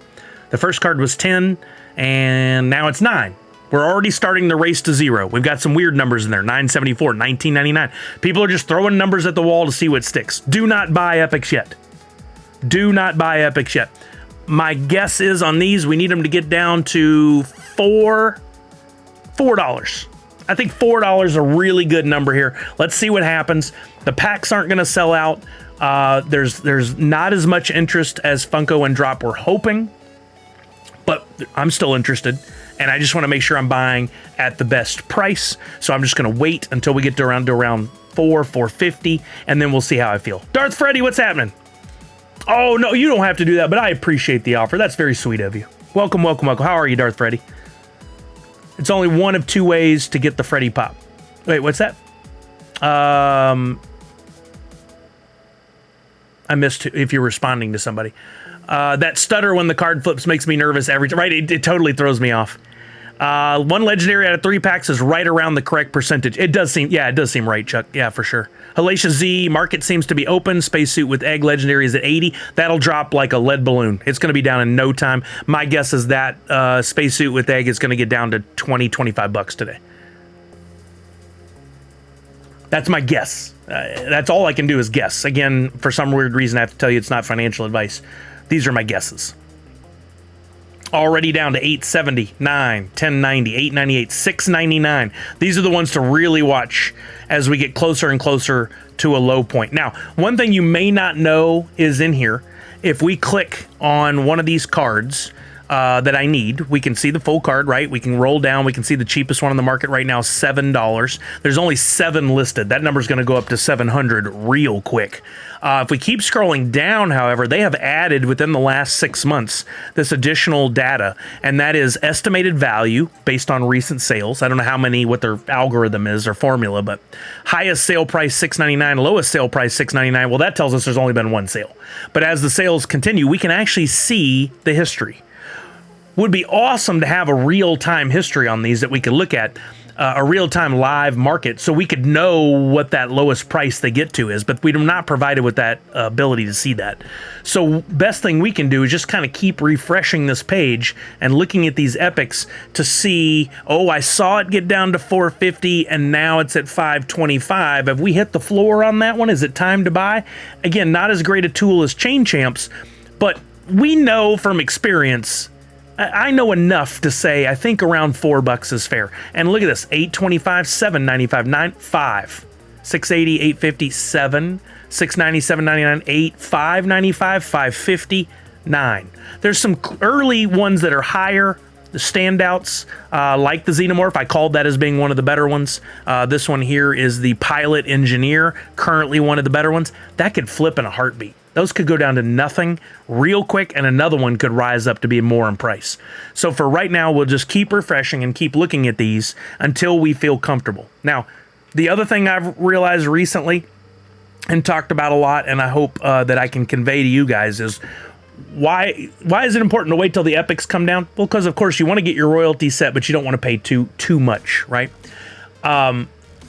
If you are watching and they get down to 450 and you're like, man, maybe if I wait a few more minutes, those might get down to 3. Keep this in mind. If it's at 450 and you buy it, awesome. I feel like you did good. $4, probably even better. Could it go down to 350? Could it go down to 3? Possibly, but no guarantee. What's the difference between, let's say, 450 and 3? $1.50. On the flip side, all these could go up, and it's more likely to happen after they announce the pack burn. If they go up, 450 could go to 6 and you're in the same spot, $1.50 difference, but it's more likely it could go way up. There's always a couple standouts for whatever reason that go to 750, 8, 9, 10, 15, maybe even 20 bucks. Because there are less of those that get put on the market. They're deemed more, people like the art better, whatever reason. You're way better off losing the $1.50 if you buy it at 450 and it drops to 3 than you are not buying it at 450 and waiting and it goes to 20. Does that make sense? I hope that makes sense. If you're going to complete a royalty set and it gets down to 4 or 450, my gut says do it. Not financial advice, just my belief and how I'm going to attack this drop. Do we have any questions? I know I talk a lot, I ramble. I'm trying to share everything with y'all so that if you're a new person coming by, you get the gist of what's going on. But if you're coming in and you're like, this is very confusing to me, I don't understand this part, please ask. We are here to help.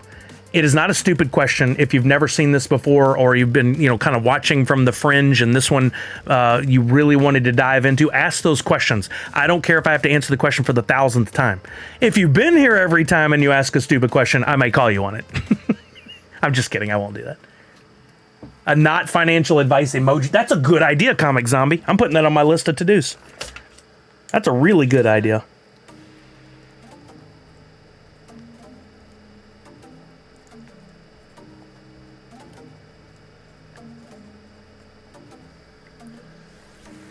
Or a sound alert. Oh, that's a good idea. That's a really good idea. I'll see what I can put together. All right, we're still refreshing. We still want to keep an eye on these epics. It would be so cool if they could put a real time, like saw these change in real time. We're down to $5 on that Freddy Funko that I already have. We're down to $7.40 on the Xenomorph. Remember, that was $9 earlier. We're looking great. Here's our first one, sub $5. We're down to $4.55 for that Xenomorph. My guess is it's going to keep going down. We're already, like, this is the race to zero. It's what I always talk about it. Oh yeah, audio is the devil as well, for sure.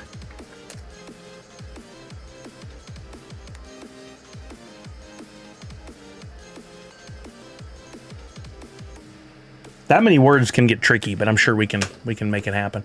Go along with the stonks emote. A hoot with a not financial advisor shirt. Ooh, I love that, Randy. 1 second, I gotta get my fan. It got warm in here.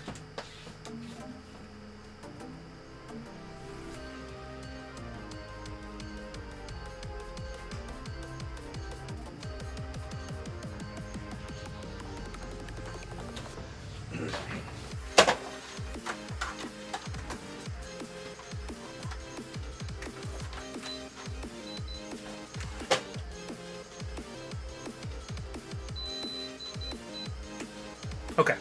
Sorry, the room gets very warm very fast. I like Sully Quote's line of shirts. Not a financial advisor. Don't be a Richard. Oh, man, we haven't used that one in a minute, have we? That's great. World65, I totally missed saying thank you for the follow. I apologize. My audio cues are not happening. I don't even need the headphones on, if that's going to be the case. Like, what's the point? I'm not going to troubleshoot this right in the middle of the stream. Audio is the devil. I want to get at least one redeemable based off experience. How many packs it usually takes? So they have the Ultra now. Really, you should be pulling the Ultra like one out of every 2 or 3 packs. I actually haven't pulled one in like the last 10 packs I've opened, but I feel like that's the odds. Chuck said it earlier over on Twitch. Probably 1 in every 3 premium packs is a good odds of pulling a legendary. Of course, no guarantees. You got an epic at 4? That's a win, yep. I think you did good. I think you did real good. Again, if it slips to 3, whatever. They don't typically go below that, but we did see that with Stranger Things when they got way down. Look at the Spacesuit with Egg is 33. Ripley with Flamethrower 55. I expected that. Ash 31. Kind of expected that. Xenomorph, the Ultra, is already down to 2540. I think that's going to keep going down lower. Let's see where we're at on epics. Hovering around 5. The fact you got one at 4 is great. Yeah, Misty, I mean, that's a great question. That is an Atomic Hub. That's a question for them. Unfortunately, they have not been able to get their site fully functional. And again, I don't want to just go around saying stop using it, but it is currently unusable. So you're going to have to find other means. Reminder that Atomic Hub, NFT Blocks, NFT Hive, Chain Champs, and there are others all offer the ability to look at your wallet and do things with your NFTs and your wax. They each have a little bit different interface and can provide different tools, but your wax wallet is not Atomic Hub. Atomic Hub is merely a view into your wax wallet. You can even go to My Cloud Wallet. That is your wax wallet. That's your home. And you can do things like move around your crypto and I think you can send NFTs. I don't think you can propose trades or anything. But I would get into the habit of using Nifty Blocks over Atomic Hub until Atomic Hub can get their ish together. I hope they do. I think their interface is superior to the others. No offense to anybody involved. I'm going to buy the Xenomorph at 5 if it's available for 5. Let me go and try it right now. It says 22 available. Look, see, keep an eye on this, folks. It said 5, but by the time I got in there, somebody bought the $5 one, and now it's at $5.40. So be very careful when you click through. You can always cancel out an order. You can refresh and you can try again. Don't just click through blindly. That's not gonna serve you well. These are actually sitting a little higher than I expected them. I was expecting to see more in the 4s, and now it seems like I can't remember exactly where each one was, but I was hoping to see some more in the 4s. So I'm starting to get a little antsy. I account on the race to zero, but sometimes the license is a little stronger than I thought. And we got to remember, this is a drop exclusive. It changes the rules a little bit, changes the functionality a little bit. Ryan, absolutely. Happy to help. If you have any other questions, please feel free to ask. This is a safe space. I'm not going to badmouth you, neither is anyone else, because if they do, they'll get booted permanently. We're here to help each other. That's what Nerd Unite is all about. Walking Miracle says, how are the packs selling? Anybody got an update on the inventory levels? If not, I can refresh here in just a second. I can go back into a queue tab. Yeah, it looks like most of them have come back up to around the $6 range. I'm wondering if I should buy in at the $5.49. Let's see what this one does when I put it. That's up to $5.87. I'm gonna go ahead and do it. I'm not scared at $5.87. I'd like to go lower, but you can refresh through the listings on each epic. Yeah, I mean, would be interesting to have a tab for each one and go through them all, but Drop is not, I guess they haven't given their full API out to anybody else, or I'm sure Chain Champs would have done something with that by now, or somebody would have. This one's down to $5.50. I mean, there's a real chance, see it says $5.85, I go to buy, there's a real chance it could go lower than what we saw there. 10,333 standard, 9,653 premium.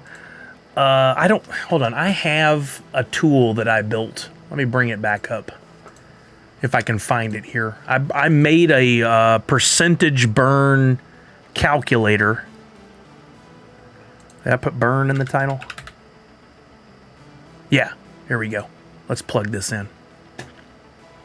Okay, let me go back to, we'll leave the drop watch open. Let's go to digital.funko.com.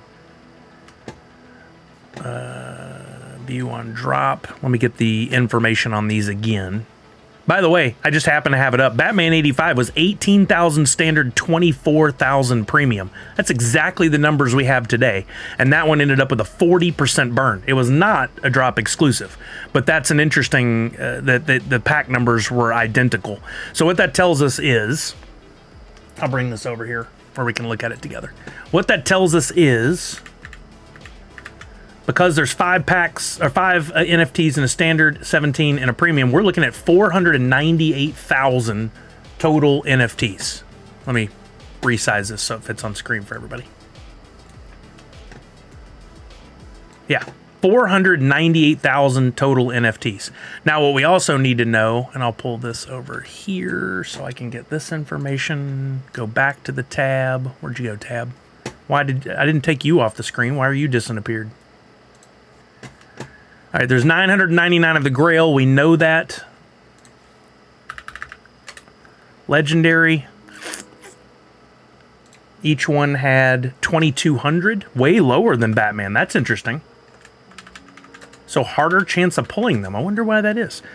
Because they went to the Ultra. 3 Legendaries, and then we got the Ultra, which is 5,000. That's why they took away from the Legendaries to make an Ultra. I didn't really realize that.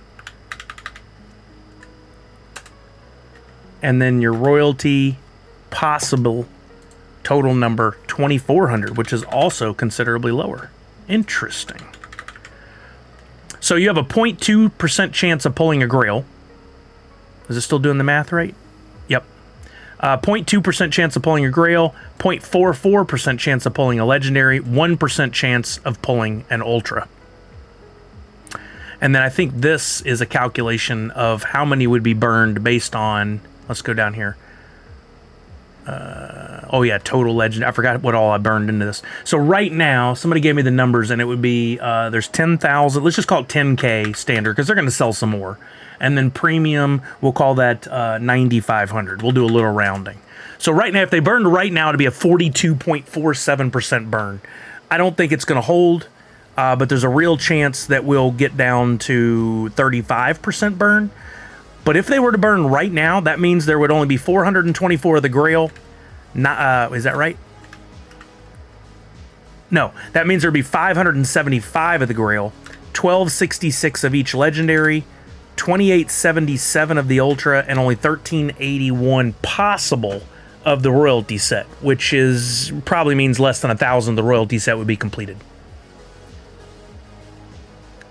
Yes, Abbott, because if they do a burn, part of what will be trapped in the pool and inaccessible because there won't be enough packs to access all the pools, that lowers the number of epics, which lowers the number of royalties. Yeah, we'd be looking at probably, if they burned right now, less than 1,000 total royalties, meaning less than 1,000 of Freddy with Chestburster. Yeah. Now, one of the keys on that, one of the important things to understand is we still have, when they make the pops, even if there's a large burn, currently the policy is to put the sticker on there like this Freddy Funko with Chestburster would still say 2,400. But Funko and Drop did do a poll earlier this year, and they asked fans what was important, what they wanted to see. And one of the things they clued in on was, would you like to see stickers with the actual number of pops distributed? If they did that, it would have a huge impact, I think, on the final value of the pops once the physical arrived, what I call the tertiary market. I really want to see that. Yo, Special, you should really stop doing that. That's just spam, and that's not okay. Banning and reporting.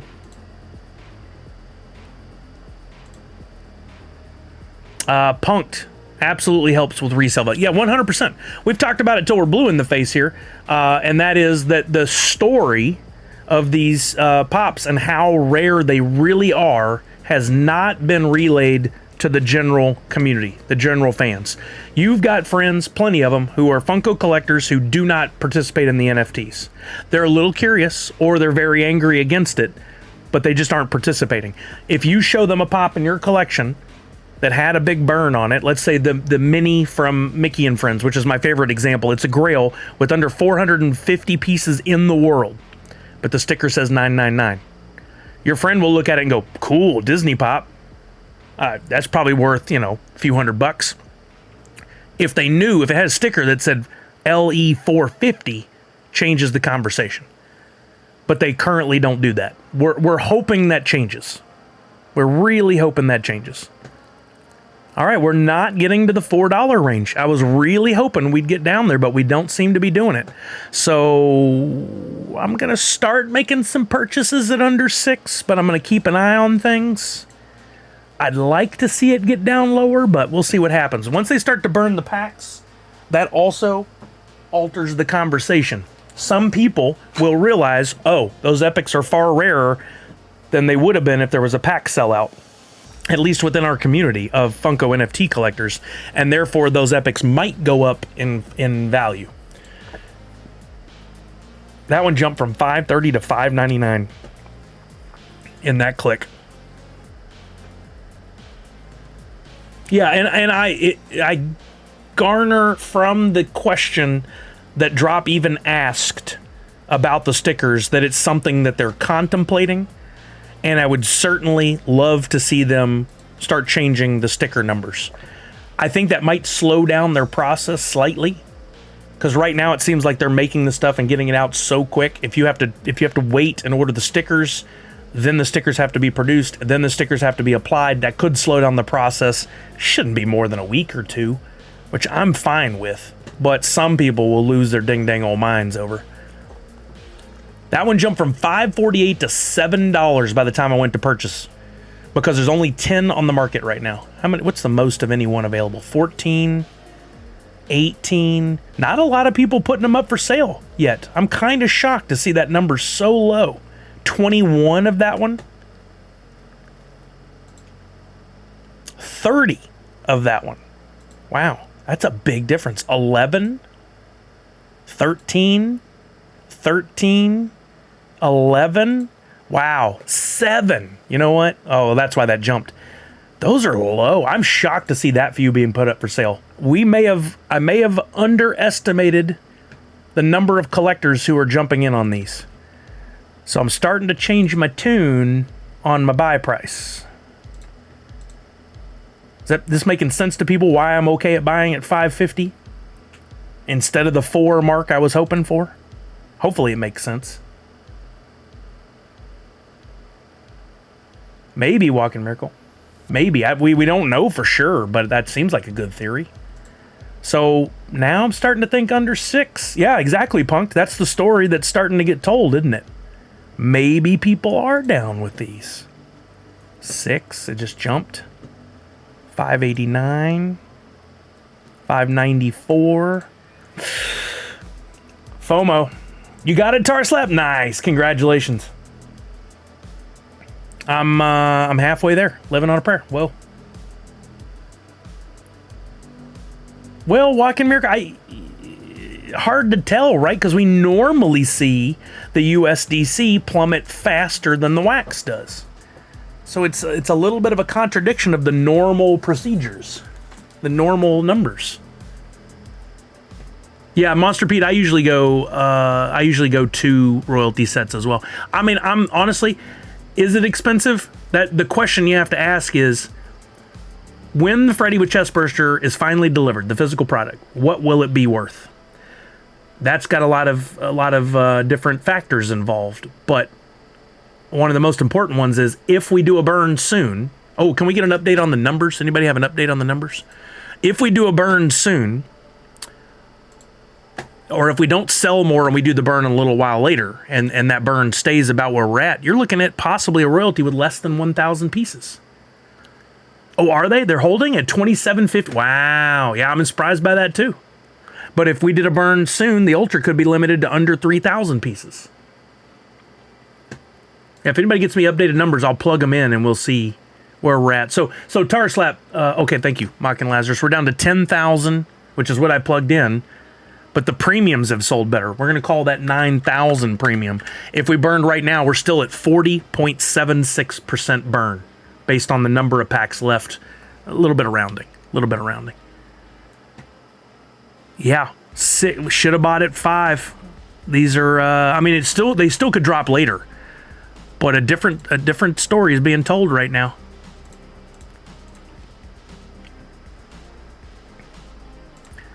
They're starting to climb up to an average of 6, almost an average of 650. That doesn't mean they couldn't just plummet in a couple of minutes as more people get in and start opening their packs and selling. But I do not want to be caught trying to buy $12 epics on this one if I can avoid it. You know? What are packs at? I still need to buy at least a standard pack to have. I got to go. For some reason, I have to go to catalog in order to see that. $12.90 in USDC. Or I can jump out, buy it with the credit card, and get it for roughly $11. You know what? I'll just buy it with the USDC. It's not that big of a difference. $12.90. Can I still get it at $12.50? Perfect. Just saved. No, it's just $1 difference. Yeah, I'm fine with that. Premium $34.94. Yeah, I'm gonna save my USDC in case I want to buy some of these other legendaries. Or oh, look at that, the Ultra's up to 29.20. All right, Blue, could you have a good one? Thank you for coming by. I appreciate you as always. Appreciate the support. I'm dying for that Liquidator Disney Grail, so ended up selling this Grail for $205. Hopefully I made the right choice. I think you probably at least break even on that deal. But if the Liquidator was one you really, really wanted, well, that's a win. That's absolutely a win. Don't look back. Don't ever look back at the Grail and what it's worth on this one. You don't need to know. You don't need to know. That's not going to do anything for you. What is it from Luke Cage? What was the line? Always forward, never backward? I'm done. Oh, yeah, I read that. Love that one, says Nostalgia Corp. I agree. I mean, I'm not a huge Disney Afternoon fan, but I thought it was really cool. Yo, SDME123, what's happening? How are you? Don't look back in anger? I don't think that was the quote, was it? Am I completely off on this? Luke Cage. It's like never backward, always forward. That's it. Never backwards, always forward. Now, he may have said that too, but I think the famous line was never backward, always forward. His pop would say that. Oh, gotcha, Justin. Sorry, I couldn't make that out through the type. All right, we got 22 people watching over on YouTube. If anybody on YouTube has questions, I'm answering from both. Thank you guys for being here. If you would subscribe to the channel, I'd appreciate it. Just a reminder, I will be doing a community pack giveaway here shortly, and folks on YouTube will have a chance to get in. So will folks on Twitch, and so will folks who retweeted my tweet from earlier. Hopefully we can get up to doing a premium pack giveaway, but at this point it doesn't look like it. I'll probably open my last premium and we'll see where we stand then. We're keeping an eye on the epics right now. They are going up, not down. I'm going to give it a few minutes and see what happens. What I am noticing is there's more available for sale on certain ones. There's only 10, 13. That's about what it was a few minutes ago. 12, 11, 17. That one should be coming down, that Ash. That's way too high right now. But some of these others, I saw 30 on one, 33. It's very interesting how few are for sale. I feel like by now we usually see this as a much larger number. 26 of that one available. It's kind of frightening how few there are. I do have some Scooby packs that are up for sale. Yeah, I hope they sell. If not, I'm going to have to crack them. And hopefully I pull something good. You know how we are, Sully. We always look back at numbers. Numbers matter. What? Just to see? Yeah, I know, but does it help you? If you see that it goes up to $300, aren't you gonna like cry yourself to sleep? Like not literally, but you know what I'm saying. Let me open my last pack. I'm not gonna turn it for a profit. I'm gonna hold the standard. I'm gonna open the premium in hopes of pulling another legendary or a grail, and in that case, I'll buy a premium that we'll give away to the community. Let's see what we get here. You guys, wish me luck. This is as much for you as it is for me right now. Well, not quite. It's like a 70-30 split where I'm the 70. Here we go. We're opening this pack in 5, 4, 3, 2, and 1. Here we go. No regrets. Come on, 1-1. Come on, grail. Let's go. Cross the one finger. I don't know how you cross one finger, but I'm gonna do it. Here we go. First up. Hey, we got our first alien coin. Let's go. That is dope. I love the coins. There's 9,300 of these guys. There's no reason they should be a super valuable one, but sometimes they do hold a pretty good value. You can snag it on that secondary market if you want, right there on drop only. We got the Ripley and Spacesuit Uncommon, 3078. Uncommon Ash, 3861. Common Xenomorph, 5554, and it did a weird flip. This is guaranteeing a grail right after this, right? And this is how this works? My lucky number and the card acted weird. The next one's going to be something special. I hope. It was not. Ash, Uncommon 5109. Look at this. Uncommon Ash, separated by that one in the middle. Uncommon Ripley, holding Jonesy 4690. Why does it do this? Why does it do this? It's messing with me. Uncommon Ash again? It happens after every one. That's weird. Number 126. Why the Uncommon Ash? Common Xenomorph, 684.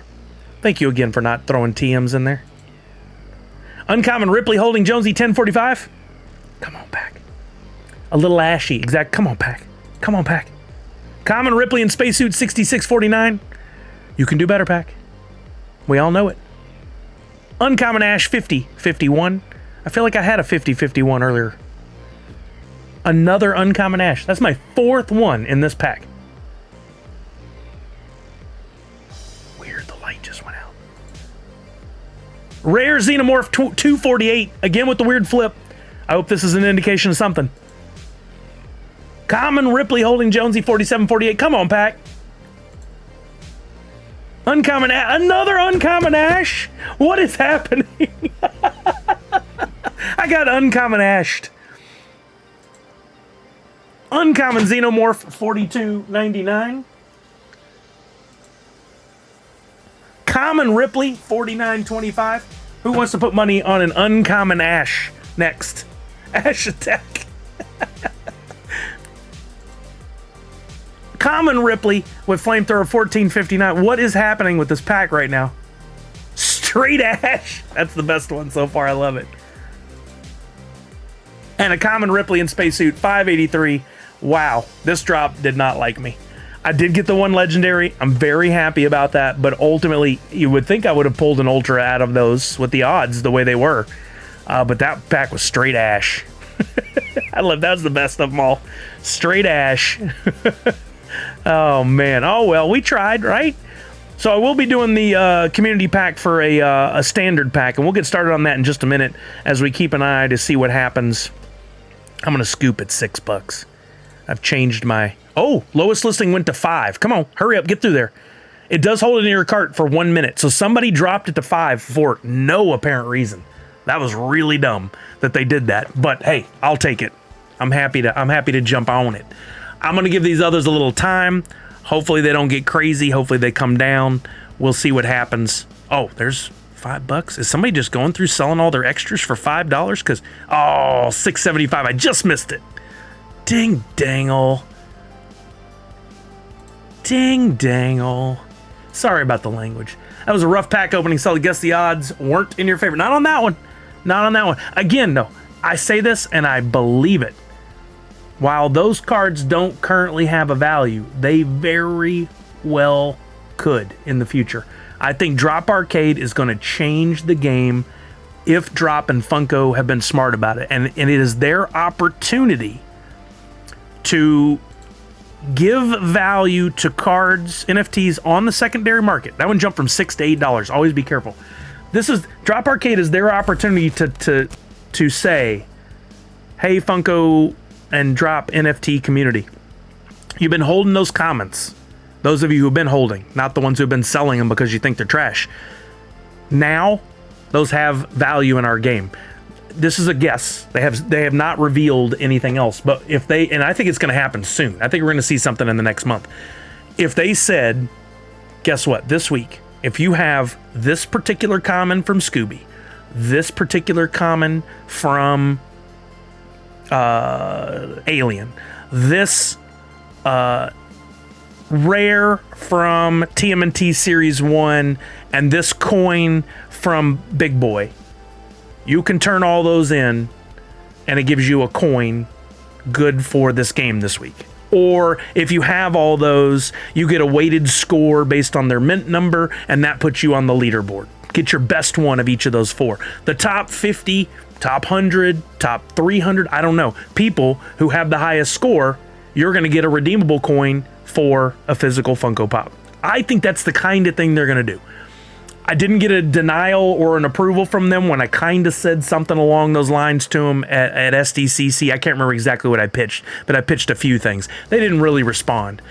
But I was told, and this is safe to say, they said I could say this, holding all the old NFTs is absolutely going to benefit you come Drop Arcade. And Drop Arcade, the things we do know, one of them is there is going to be a chance to get redeemable physical Funko Pops that are unique molds made specifically for Drop Arcade. Not this one, but like this. Why would they do this? They would do this because they get 10%, 6 to 10%, I think. They maybe said it 10% of every secondary market sale.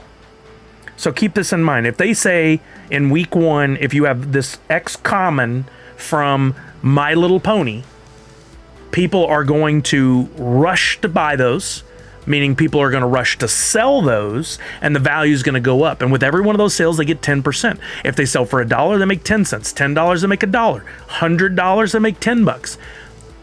People are going to immediately respond by buying the specific ones, but then all of the market is going to start to go up because what happens in future weeks or months or whatever. Fenris, no, they have not announced a date yet, but they did say Drop Arcade is coming. This was back in like June, I want to say, maybe May. And they have yet to tell us anything. Michael Lazarus says Sully going to kill Drop Arcade with his army of Discord and Uncommon Ash. I mean, I am sitting on currently 12,460 Funko NFTs. And most of those people deem worthless. Current value is $58.51. I should start tracking this pre Drop Arcade and post Drop Arcade just to prove the point. If they do what I think they're going to do, it makes sense for them to do that for the profitability of their arm of Funko, the Drop arm, and for all of Funko to make those NFTs more valuable for us that benefits them. It's a win-win.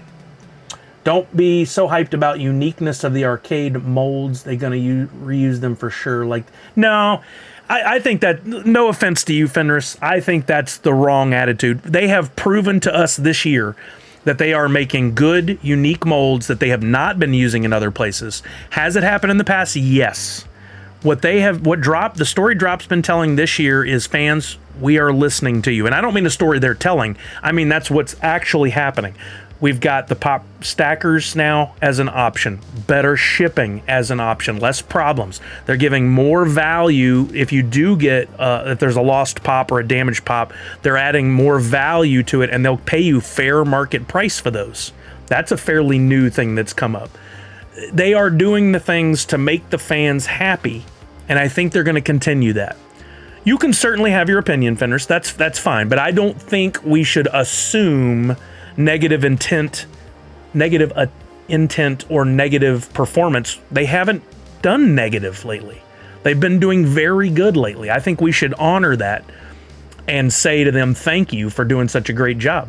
People love to go to that Twitter with their angry comments, but boy, do you see them saying thank you when it's going well? Not usually. They reused 10 molds. Well, you'd have to prove to me that they did that. I'd have to look at those.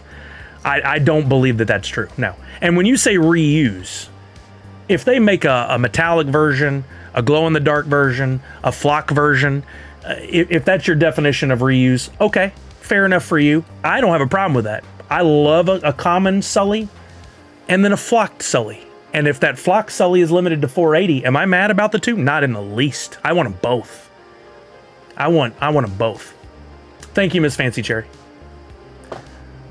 Well, Fenders, you said 10, and then you gave me 3, and said so on and so on. What I need to do is I need to look at the NFT one, and then I need to look at the ones that you say are reused. I'm not going to do that here live on stream right now, but if you were right, I'd 100% say Fenris was right. I absolutely would. If you prove me wrong, I absolutely would show that. I'm not going to do it right now, though. We're busy in the middle of a drop. My recent shipment of Space Jam arrived destroyed. Customer service was able to help me out. There's a proof that they're doing a better job at listening to the fans. I just do it live on Crooked Man. Okay, I can look at Crooked Man. This is 1 out of the supposed 10. Crooked Man Pop. Conjuring 2. I think you're talking about this one. We'll bring that up on screen. And then let's look up Crooked Man Pop NFT. Tell me if I'm looking up the wrong stuff. Absolutely. Let me know if I'm looking up the wrong stuff. We got this one. We put those side by side on screen.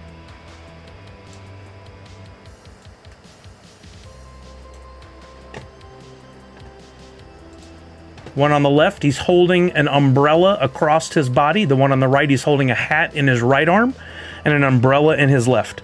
I personally don't consider this a reuse of a mold because they actually have to go back and remold for the right arm, the hat, and the left arm holding the umbrella. They are components of the same mold, but it is not a reuse of the mold. Am I right in this is the one you're talking about? Well, Fenders, I guess that's totally fair, but we're talking about we're having a conversation about the definition of what a reuse of a mold is. Now, we could take a little poll. Does anybody else think this is the reuse of a mold? If you all think that and you think that devalues the NFT, then maybe I should curb the way I talk about these things. That's a fair assessment. But I don't feel it's a reuse of a mold. I feel like, again, I'll use the example of Sully. They've made 15 Sully pops at this point. And I love all of them, and I want all of them because it's my favorite character. I don't mind that they make a regular, a flocked. If they want to make a diamond glitter and another one, I'm fine with that too. My personal feeling on it is it's not a complete reuse of a mold. It's close, sure. Similar pops, sure. These are fair assessments. You can't say a character is the same mold just because it's the same character. That's how I feel about it too. 2 different sizes, says Randy. Oh, are they different sizes, really? That's interesting. I didn't know that. I've never put them side by side. 2 different pops, says Misty. Crooked Man is a deluxe as well. Oh, this one on the right is a deluxe? Am I looking at the right one, or did I pull up the wrong one? I don't want to pull up the wrong one because that changes the conversation. Okay, Johnny Sachs on the side of Fenris Butcher. I wouldn't want both Crooked Men, too similar for sure, kind of reused. Okay, good. I didn't realize that was an opinion that a whole lot of people shared. I'm a Bigfoot collector, and that mold gets reused. Funko Vader, what's up? No, unfortunately, I won't make it out to NYCC this year. Diepa says, I bought one Epic at 4 and 2 others at 5. What do you think? I think you're doing great, Diepa. I think you're doing great. Fenris, again, this is one example. I have my opinion on it. You have your opinion on it. I still hold by what I said. I think Funko and Drop is doing a great job of listening to fans and doing their part. We are all entitled to our opinions. You absolutely are entitled to your opinion, and I don't want to take away from that. I did one, Fenris, as I said I would, and I acknowledge the fact that in your opinion and your definition, that's accurate. We could do that all day, but I'm not going to let you take over my stream. That's not how this works. This is a place where we come together and lift each other up, not tear each other down. I'm going all 4 days to NYCC, but struck out on Funko. Oh, I'm sorry, Mocking Lazarus. That's a bummer. That's a real bummer. Yeah, I think, Chuck, that's the thing people don't really understand, and that's a good point, is molds are expensive. When I was working at Funko, the number I heard, never saw the invoice, so I can only assume this is accurate. The number I heard for a pop was, I think, $5,000 to $10,000, depending on how detailed the pop was. Pop ride was like $15,000. I can only assume a deluxe is like 10. It sounds crazy, right? But these are absolutely costs that Funko has to absorb when producing a pop. So they have to make thousands and thousands and thousands. In the case of the Funko NFT ones, not retooling the whole mold, only retooling parts of it, saves them some money. I think they can do that. And could bring the price of that down. They're only making a few hundred to a few thousand. So to me, it seems like a perfectly fair business practice. To others, Fenris included, and some others, that doesn't seem right. I think that's the kind of thing you can absolutely say if you can give constructive feedback and not just be angry about it. I think that's the kind of thing you can say that Drop is listening to and will try to do something with. Gornographic, I want to add some info to this, Sully, to non-Funko physical collectors. They are identical to non-Funko physical collectors. Think of it this way. If you brought anything else and you did this, would you be happy? Buy limited edition shoe for $300, then come out with a nearly identical. They do it all the time with Nike. Here's the exact same shoe, but instead of red and black leather everywhere, we put red and black leather in different places. We've reissued it. It gets sold. There's a secondary market where it's worth a lot of money. Happens all the time. Yeah, it happens all the time. Look at shoes. I think that's the best example. How many pairs of Jordans have they made based on the mold, or not the mold, the style of shoe from the Air Force One from the 80s and 90s that they've remade in 700 colorways? Like, I think that's the same story. I'd be okay if they reused molds and made the NFTs flocked glow diamond. I agree they should be the premium offering. Yeah. Yeah, I think what needs to happen in this situation, because right now it's my opinion versus other people's opinion, and those are just that. I think what we'd have to do is do a poll of, like I always say, several thousand collectors. Some already know what NFTs, some don't, and get their opinion. If 80% of people said, Sully, those are reused molds, I honor that. I'd be like, okay, that absolutely, you know what? If that's the definition we're all applying now, then it makes sense. But what I was talking about this earlier is when 3 people scream on the internet, other people see it as that's everyone's opinion, and that is not the case at all. Red Ranger, kind of surprised the premiums are already selling for $35 on market when they're actually still $29 directly. I get if you don't want to or can't pay with card, but still, it happens all the time. I think the best explanation I've heard for that is there are definitely people who like to use their card to then sell the packs to get USDC so they can play on the secondary market. Once I heard that same with wax. Buy the pack with your credit card, sell for wax is a better way to get wax than trying to go through the standard procedures of using your credit card to buy wax to then transfer to your account or whatever. I think that makes a lot of sense to me that people do that. Is this going to more stickers? Funko Octane 5 new stickers to authenticate your collection. We looked at the article earlier, and it's very interesting what they're doing. We don't know if they're going to apply that to NFTs, Wong. Well, for this example, they should have changed at least the paint color. LOL, if they changed the colorway on the pops, you just look at, he wouldn't have an issue. So colorway, okay, I'm trying to understand this. I'm not trying to be a Richard about this. Changing the color of an existing mold is acceptable. That's okay in the fan's eyes, but changing the actual mold is not reusing a mold? That breaks my brain a little bit. Autumn's Toy says, I remember the old 95 Air Maxes had so many different colors. I had at least 5 pairs, all different color schemes. Yep. Red Ranger says, oh, I read that. Lemexa says, how are the physical sales on eBay or other similar platforms of the physical NFTs? We've looked at this several times for previous drops. I don't know if you're talking about just in the case of the reused mold examples that Fenris brought up. Haven't done a deep dive. That would absolutely be a good study to look at to determine if the reused molds is impacting the value. I don't have the data. I wish I did. Sully, you are purposely downplaying it. As a graphic designer, you should know the difference. No, I don't believe I am, Fenders. I'm being fair to both sides.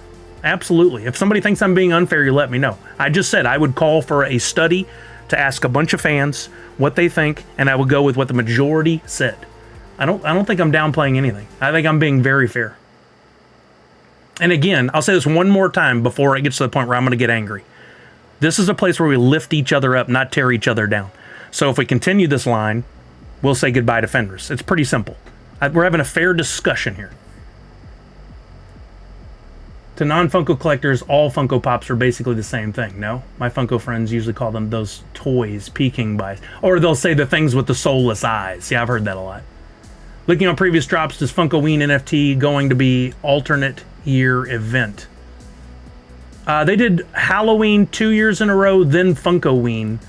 It's very possible we could still see it. If they change the mold slightly, how they did and changing the color has to be both to be okay in the fans' eyes. Again, I would say call for a poll, and let's see what the majority of people think. No, Fenris, it's all about how we talk about it. I welcome differing opinions, and for the 4th time now, I'm going to say I would take a poll of the majority of people, and I would honor that poll. Like, take thousands of fans and ask them the question. And if they say, hey, Fenris is right, I think that's a reused mold, and therefore I don't think that's cool, then you know what? That's the mindset of the Funko fans, and I honor that and say, maybe they should stop doing it. Maybe that's something Drop should be aware of.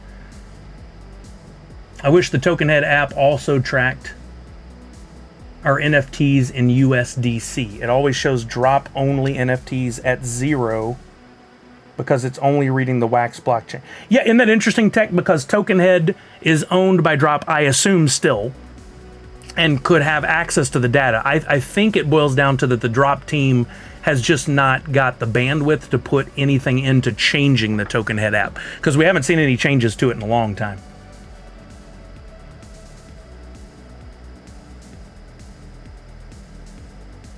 Monster Pete, why would you be quiet? Well, Randy, that's kind of the thing that we're debating. That's absolutely what Fenris is debating.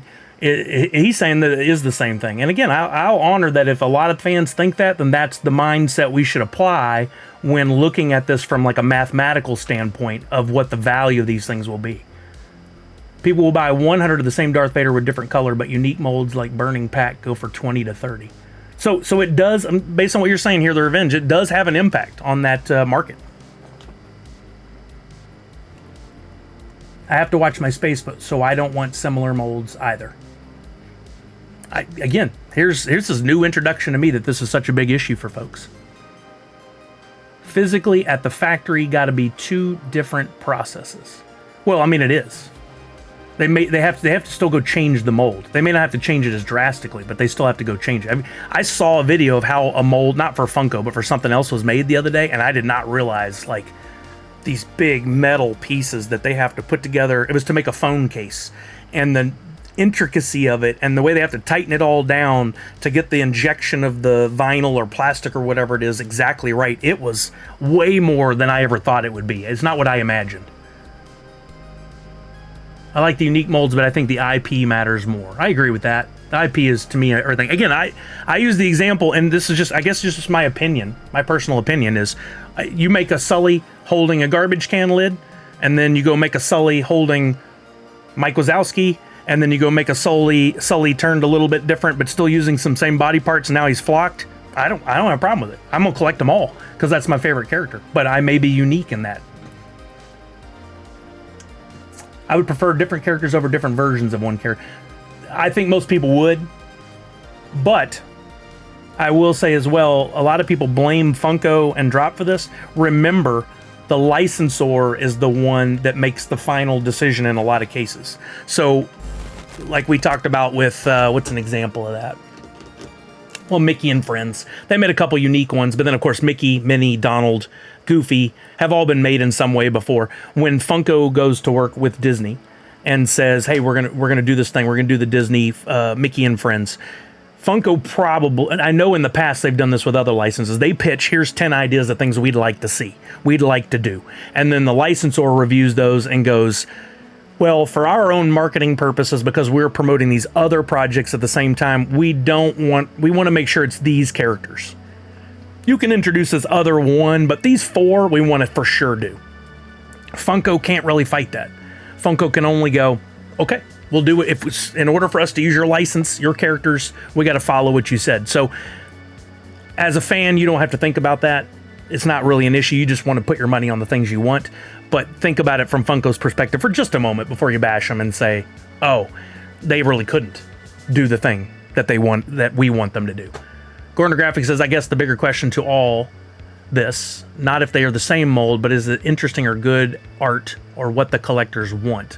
And that's what we don't know. A metallic or flocked or unique paint job remaking Crooked Man this fast, I think would have been better. Okay, I love that description. And if Fenris is still around and you heard me read Gordon Graphics' description, would you agree with that? Because I think that's perfectly fair. Yeah, I think that's a good description. Wanted to get the bronze one, but couldn't bring myself to it, says here the Revenge Gato. Says maybe older collectors appreciate old, same mold, different color variants because it was harder to make new molds back then. Yeah. I mean, that was very common back then. Can Funko pass if it's not what they want? I mean, they could possibly push back, but more likely they would have to push back on doing the drop at all. It ultimately is going to come down to the licensor, the people who hold the license. Releasing a same character 6 months after it was put as an exclusive product is not, oh, Funko couldn't do it otherwise. Okay, Fenders, your opinion. I'd like more characters too. Also me, I'd love all these 15 Captain America.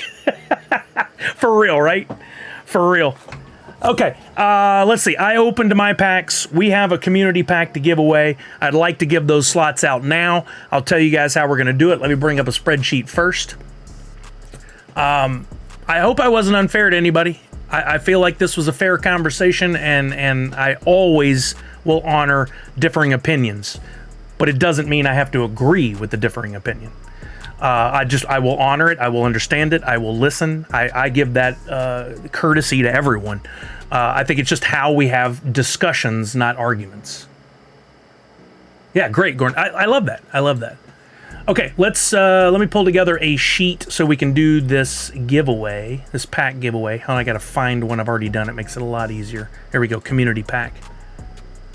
I'll show this on screen too, so we're all playing by the same rules.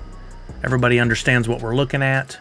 Let me remove all this information because that's all been delivered. Now, this is going to be a standard pack giveaway, i.e. we have 5 slots, maybe a bonus 6th slot. And I'm going to change up our distribution just a little bit.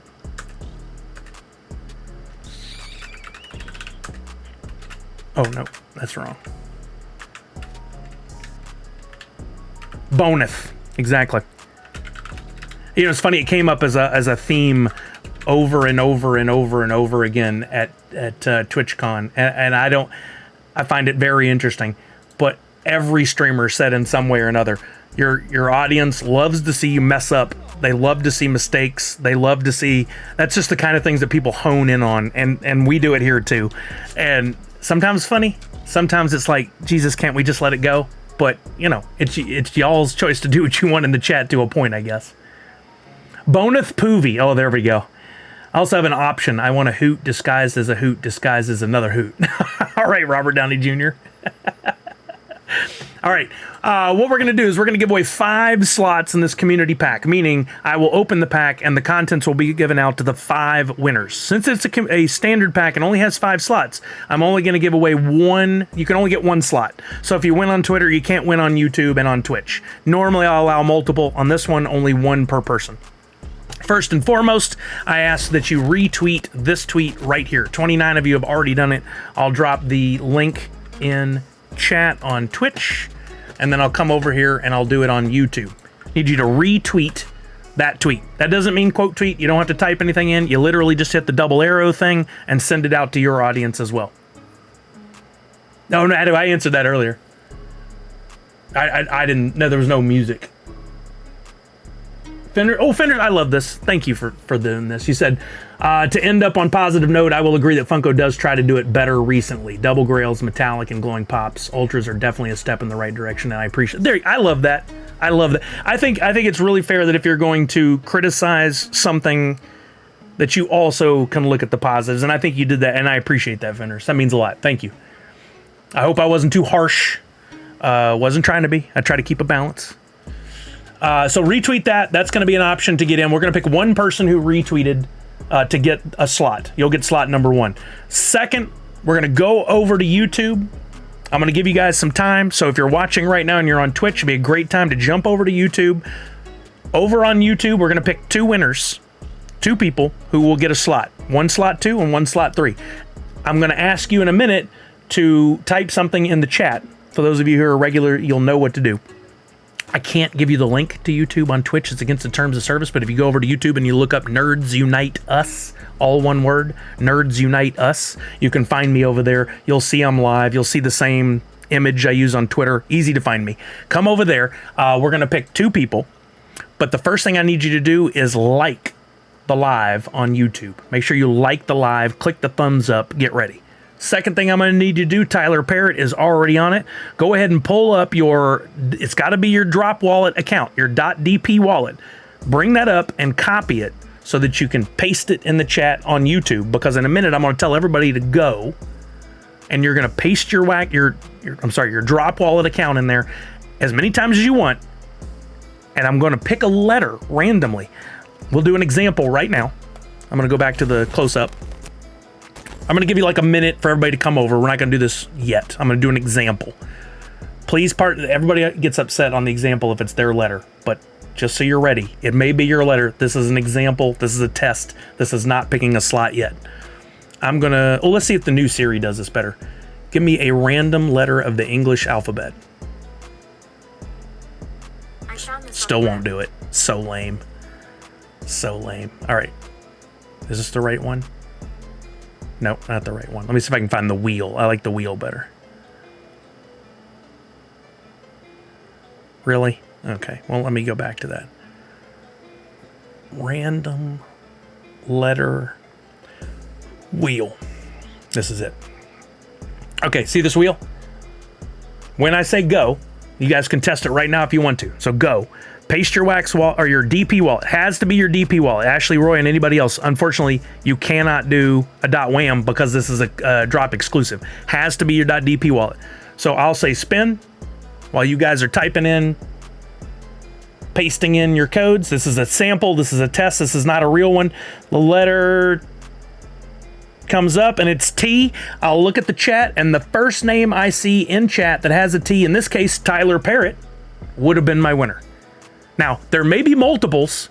but it's the first one I see. And this has to happen on YouTube, everybody. Right now, we're doing only YouTube. So for those of you who are showing up on Twitch, you got to come over to YouTube. I'll give you another 30 seconds. Not trying to make anybody feel awkward, but I saw Colors, Linder, Abbott. Y'all need to go over to YouTube. Remember, you can look up Nerds Unite Us. Once you get over there, make sure you hit the like button first, give it that thumbs up, and then have your .dp address for your wallet copied, and you'll just paste it in chat and hit enter. And you can do that as many times as you want.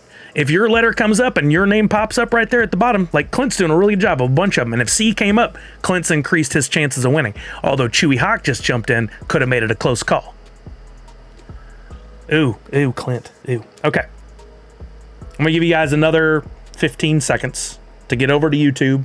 You can go ahead and test by pasting in your .dp wallet now. Make sure it's working. Make sure you guys hit the like button. Yeah, we got 52 people watching, only 38 likes. Please hit that like button. That helps to send more people to the YouTube. So hit that like button. It's somewhere on the screen, the thumbs up. It doesn't cost you a dime to do that, but it helps me out. There's Ventress. That one still troubles me. All right, here we go. I'm going to spin the wheel. I'll put it up where everyone can see it. Once the letter comes up, I'm going to look at the chat, and it's whichever one with that letter I see first. Got to be the first letter, not last name. First letter of the first name. We got a Z, I think. Do we have a Z? I don't think we have a Z, but I'm going to keep looking. I'm going to count it down from 10, 9, 8, 7, 6, 5. Wait, there's one. Zor. If you changed your, you didn't change your name because it's Zor.dp. Let's go, Zor. Holy moly, you were there. Zor.dp, I got you. Wow, I did not think we'd have a Z. That's awesome. That is awesome. Congratulations. Zor, you got slot number 2 in this one. We're going to pick another one, though. I'll leave the Z in there, but I did say earlier, I'll re-emphasize it now. Can't win twice. So I don't know that we have another Z, but Zor, if the Z came up and I saw you, unfortunately, I can't give you a second slot. We only have 5 on this one. I'm going to try to keep it as fair for everybody. Here we go. I'm going to spin again. You guys go ahead and start dropping your .dp address right on in there. Once this comes up, I'm going to look over at the chat. What happened there? It glitched for a second. It's finishing now, though. I think... Whoa, that is really spinning for a long time without landing on one. Is it ever going to stop? What is it doing? I've never seen this before. Look at this. It just keeps slowly... I'm going to have to respin. That's so messed up. Here we go again. Sorry, guys. Don't we get your hopes up. Here we go. Sorry about that. That was weird. All right, here we go. I need you to end on a letter, and that letter is P. I'm looking at the chat. Port 503 came up immediately. This was the cleanest week we've had. Port 503 was the next one in chat, and Port 503's is just port.dp. Okay. We're going to go back over. If you want to leave up the YouTube, if you can leave up the YouTube, I would sure appreciate it. If you haven't hit the like button, make sure you hit your like button and then come back over to Twitch. We're going to go to Twitch for 2 winners over there. And how should we do this? We're going to do Twitchy Tides for the Twitch one. We're going to do Twitchy Tides. Everyone is eligible to participate in this. You don't have to have any fish. You didn't have to spend any money. Nothing like that. Let me bring up Twitchy Tides, and I'll tell you guys how to play. Everyone's going to be eligible. It might have Montessori. It was still crazy, wasn't it? It was very weird. Go to Play Twitchy Tides, Twitch mode. Now, for anybody watching, if you are a streamer, there have been some changes recently to Twitchy Tides that Pop Paragon put in place. So if you are a streamer and you're not into NFTs, but you're looking for some games to play with your audience, the new version of Twitchy Tides will allow you to turn off the wax mode so that you can just play the game, and whoever comes in first, second, whatever slot you think is important, you can honor that and then use that to pick them. They don't have to have a wax address. I'm not going to disable. You would have to have enabled it. If I turn that off, then you would have to have a wax wallet, but it's enabled to play with wax. So you guys, good. You're getting in. SmewQ TV just got in. So if you have already played Twitchy Tides before, all you got to do is type in !hoot. If you've never played Twitchy Tides, you haven't linked your account, none of that. You'll just need to take one extra step. Type in !hoot. leave a space, and put in your Wax wallet ID or your we need your .dp. That would be better. But for those of you who already have your .wham wallet hooked up, if you win, I'll get your .dp wallet from you. Okay? That's easy peasy, lemon squeezy. We'll make sure it works. Poppin' Duo, I see an X under your name. Same for you, Calica. So just again for me in the chat, !hoot, leave a space, put in your Wax wallet ID. If you'll do that for me, there you go. Poppin' Duo, that just corrected yours. Calica, you'll need to do yours again. Once you type in !hoot, leave a space, put in your Wax wallet, you can come over. You'll see that the X goes away and it replaces it with your, preferably, your .dp wallet. Unfortunately, right now, Calica, if your name comes up as a winner, you're not a winner. It's going to ignore you because of the X. We don't want that to be a thing. If anybody knows Calica and could let them know that, I'm going to tag them in chat real quick. Oh, there we go. Thank you, Calica. Awesome. You're all fixed up now. I see it. Perfect. Great job. I'm going to give you guys 30 seconds to enter. Give me a timer for 30 seconds. And we're going to run Twitchy Tides. If you've never seen it before, it's a game on screen. Everybody has a fish with their name below. It's very similar to the Grubfish Royale we used to play over on Crittercraft, but this one has some more feature sets and stuff, right? You can buy fish and play the game and upgrade them and earn from them, but you don't have to. You can just play like this. We're going to pick, it's going to slowly but surely the fish will get taken out. So a lot of people will be taken out by different sharks and bombs and stuff like that. But we're going to come down to the first place and the fifth place person. The first and fifth will be my two qualifiers who will get a slot in this pack. First place person will get the fourth slot. Fifth place person will get the fifth slot. Kind of works out, right?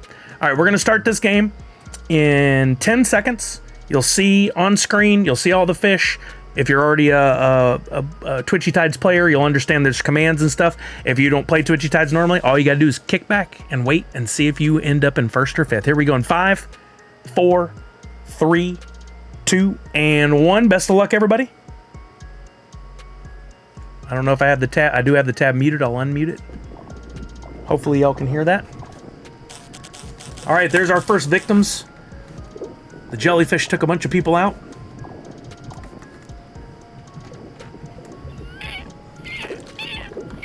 Don't forget, for those of you using, if you have a fish that has commands, you can use them in chat starting with the exclamation point. And if you're not sure what the commands are, you can always look at your NFT in your wallet, look at the attributes, and it'll tell you right there which attributes that fish has. We've got some fun ones. There's a big variety. I see a lot of orange fish. Again, I'll drive this home because we're only playing Twitchy Tides here for a minute and then a little bit again later. This game is absolutely free to everyone. If you decide you want to get in more, there is a whole fun world of games you can play both on stream and off stream with more stuff coming all the time. Exclusive fish that you can get through blending and breeding and opening packs, as well as monthly leaderboard with your chance to win a share of Wax, Woofy, exclusive NFTs. It can feel a little menacing at first, but you just start with super simple like this and play, and then maybe eventually go, you know what? Hey, I'd like to get a tank and get a fish because I really like that Peter Parker looking one. I want to add that Spidey to my collection, or I want to add that whatever to my collection.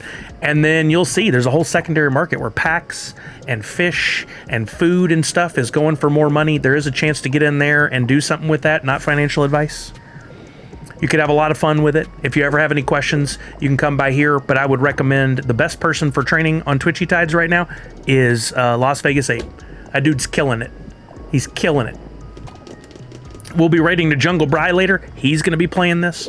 You can go to twitchytides.io at any time, and you can see what streamers are playing it. So you could pretty much, for the majority of a given day, probably of waking hours, of the 18 waking hours, I bet you could play Twitchy Tides all day long with a streamer if you wanted to, with different streamers. All right, we're down to 5. The next person out is winning that 5th slot because they're coming in 5th place. They'll win the 5th slot in this pack opening that we're about to do. Yo, I'm Zor. Thank you for the follow. Dave. Looks like Dave got that 5th slot. I'll get your information in just a minute, but Dave, if you weren't able to put in your DP wallet earlier, now would be a good time to drop that in the chat for me. That'll speed things up a little bit, because I'm pretty sure you had your .wham account. Yeah, so Dave, please get that .dp wallet and drop it for me. I cannot send your NFT to a Wax wallet because this is a drop exclusive. I don't know if you knew that part or not, but... All right, it comes down to one of these two to get this 4th slot in this pack opening we're about to do. I won't say names because I don't want to jinx anybody. Oh, it was so close. I thought you cleared it, Chuck, but you didn't. I'm sorry. So Mana Suerte comes in first. Mana Suerte, I'm also going to need your .dp address. Dave, you get that from drop.io, and you can sign up for a free account. If you want to work on that and get it to me in a few minutes, that'll be okay. But I'll need it by the time I get the pack cracked in order to be able to send you the contents right after the stream ends. Let me put your name in my spreadsheet here first. It's a bunch of zeros. Looks like about 8 or 9. And then Dave, IRAH. There we go. And then our 4th slot was Mana Suerte. And Mana Suerte, I'm going to need your .dp address. Now, Dave, one of the other options is you can wait and see. If you haven't created a wallet and you're like, I don't really want to go through the hassle, you can wait and see what's pulled. If I pull a common, you may go, I don't really care about getting a common, and I can just give it to somebody else. It's your call. But if I pull a legendary or a grail, it's going to be in your best interest to let me send it to you. For sure. Mono.dp. Man, these names. I love that y'all are definitely all OG, Zor, Port, Mono. Look at that. Just the simplest .dp addresses. Yo, thank you. Hear the Revenge. Same to you. Have a great rest of your day. So that just leaves one person. I told you guys to go retweet earlier. Let's go pull a retweet winner. I'm going to go. There are 50 retweets currently. I'm going to go to this. I'm going to go to engagements. I'm going to go to reposts. Same thing as retweets. Out of the 50, I'm going to pick a random number. Nice, Mana Suerte. Maybe today's your day. Give me a random number between 1 and 50. The answer is 31. 31. Okay, we're going to count from the top down. The 31st spot on here who retweeted is going to get that first slot. I said 31, right? 1, 2, 3, 4, 5, 6, 7, 8, 9, 10 at Cutie Beck.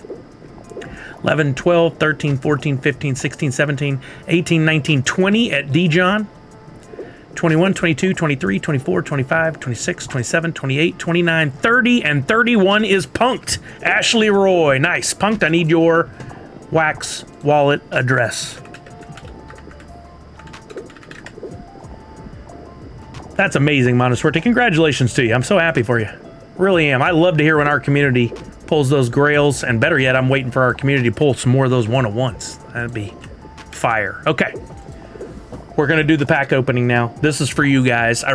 Based on my luck and the number of things I've opened, maybe we've primed for the perfect moment to get one of you guys a grail or a legendary. That would make me very happy. Let me get back over. Oh man, I've really messed this up. Let's go to drop. All right, we're going to go to my inventory. We're going to go to the pack, unopened, standard pack. And here we go. Again, one more time for those in case you didn't have the volume up or weren't listening. We got 5 winners we picked via Twitter, YouTube, and by playing Twitchy Tides. Those 5 winners are going to get whatever NFTs come out of the slots, the first 5 slots of this pack, with one exception. There could be a bonus slot up front or at the end. If a coin or a 1-of-1 comes up, that's mine. That still leaves 5 NFTs in there going to 5 people. So if for some reason the first slot is a coin or a 1-of-1, then the next slot becomes slot 1. If the bonus ends up at the end, we don't care. We already got our 5 winners, okay? Hopefully that's clear as mud. Here we go. We're going to open this pack. Standard pack of Alien going to you guys. I purchased this myself. It was not given to me by Drop or Funko.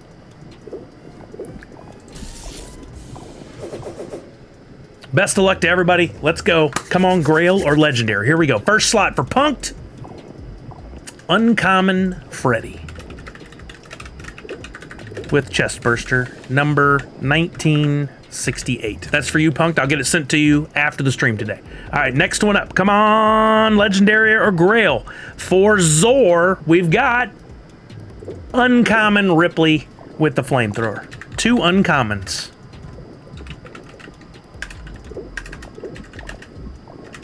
number 6411. All right, slot 3 of our pack is going to port 503. Let's go, port. Best of luck for you. I'm kind of nervous. I'm more nervous for you guys than I am for me. Port. Oh, an epic. Let's go. Epic is not bad at all. I mean, it's not a legendary grill, but these still have some value. That's nice. Hopefully one you don't have if you're collecting, or you're able to get out there on the market and sell it and make yourself a couple bucks. Port, congratulations. Let's go even higher. Let's take the next one, legendary or grail, and then like another legendary or grail. Here we go. This one for Mana Suerte. Common Freddy Funko with chest burster. We backtracked. Common Freddy chest. Number 437. Okay. One slot left, unless there's a bonus. This one going to Dave. So Dave, this will hopefully help you make up your mind on whether or not to open that .dp wallet. Wish you the best, my friend. Here we go, Dave, for you in 3, 2, 1. An uncommon Ripley. So Dave, I'll leave it on you to decide what you want to do here.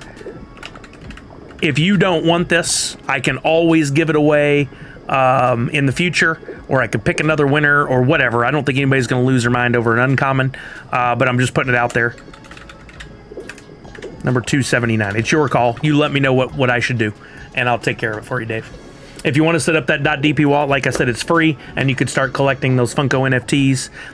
I think there's a really good possibility that if the Drop Arcade goes in a manner in which I hope, that there's going to be people that weren't necessarily into Funko before that may come on over too. So pick another winner. Okay, let's do that then. We'll go play another game of Twitchy Tides. Let's do it right now. I'm going to refire it up. This time, what we'll do is, thank you, Dave, by the way, I appreciate the generosity. We're going to give away first, second, and third. We're going to give away prizes. First is going to get a Twitchy Tides Series 3 single fish pack. And then let me see what I have in my wallet while you guys go ahead and get entered in. Again, same rules as before, ! Hoot. Unless you haven't linked your accounts. In that case, just put ! Hoot, leave a space, and put in your Wax wallet ID. Does not need to be .dp for this one. And I'm going to look up and see what prizes we have to give away. I'm going to give that Dave's NFT that he won, I'm going to give it to the 5th place person. So whoever's in 5th place will get that one as like a consolation prize. But first is going to be a Twitchy Tides Series 3 one fish pack. There's one fish in there. Second place. Let's see. Do I have some more?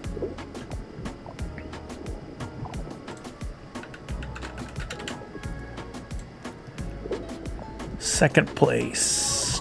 I'm looking at fish, not packs. What else do I have in here? Now, I don't have any more that were sent. Oh, wait. Do I have the scuba dude, or did I give that away? I think I gave away all that that was gifted to me from Pop Paragon.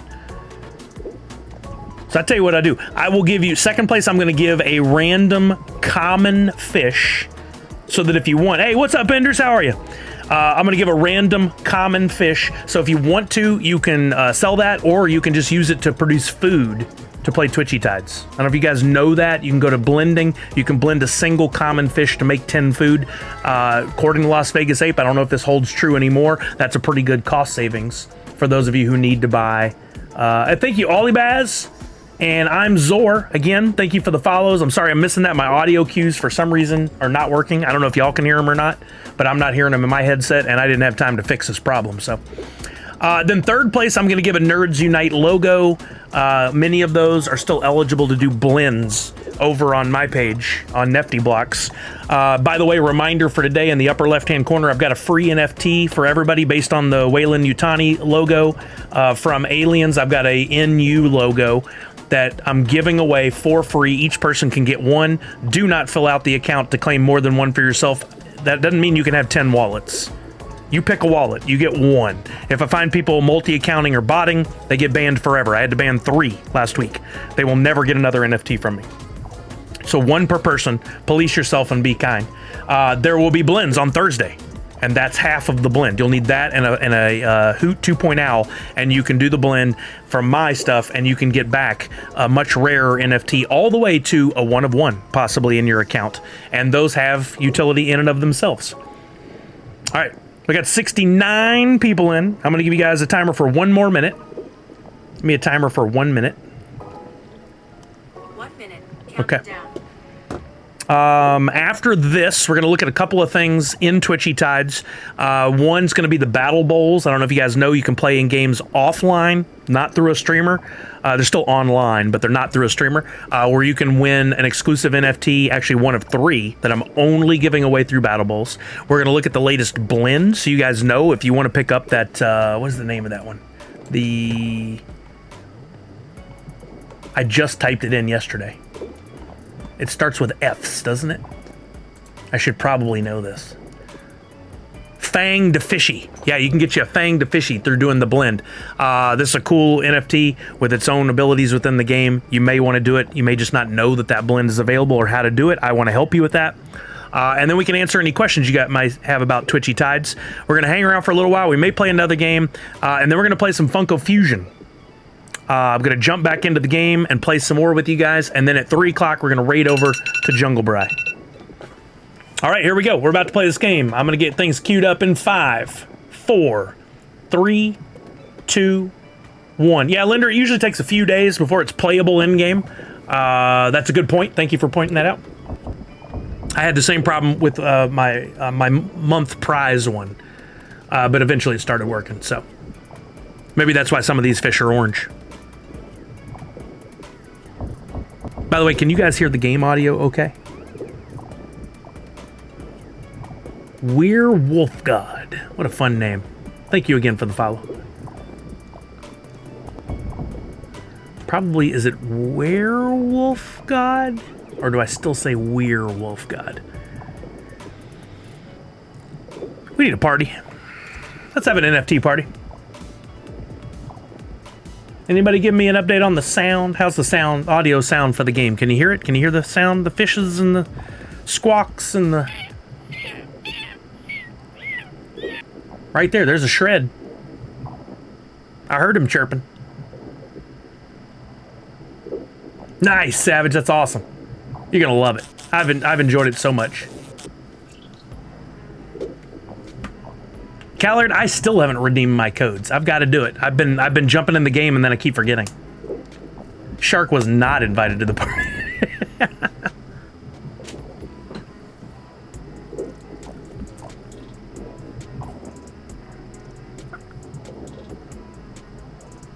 Down to 36. I forgot to enter my name again. I keep forgetting to do this. How hard is that to do? We're down to 33. All it's going to take is... Oh, whoa. All it's going to take is one jellyfish or shark to come through and just, like, take out a huge chunk of you. Down to 29. Wow. A lot of this crap. Flower, this is not how you do marketing. Get out of here. I'm reporting and banning. That's spam.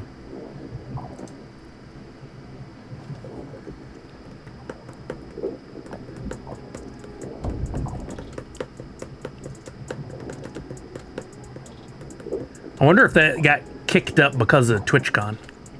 If there's more of that because of TwitchCon.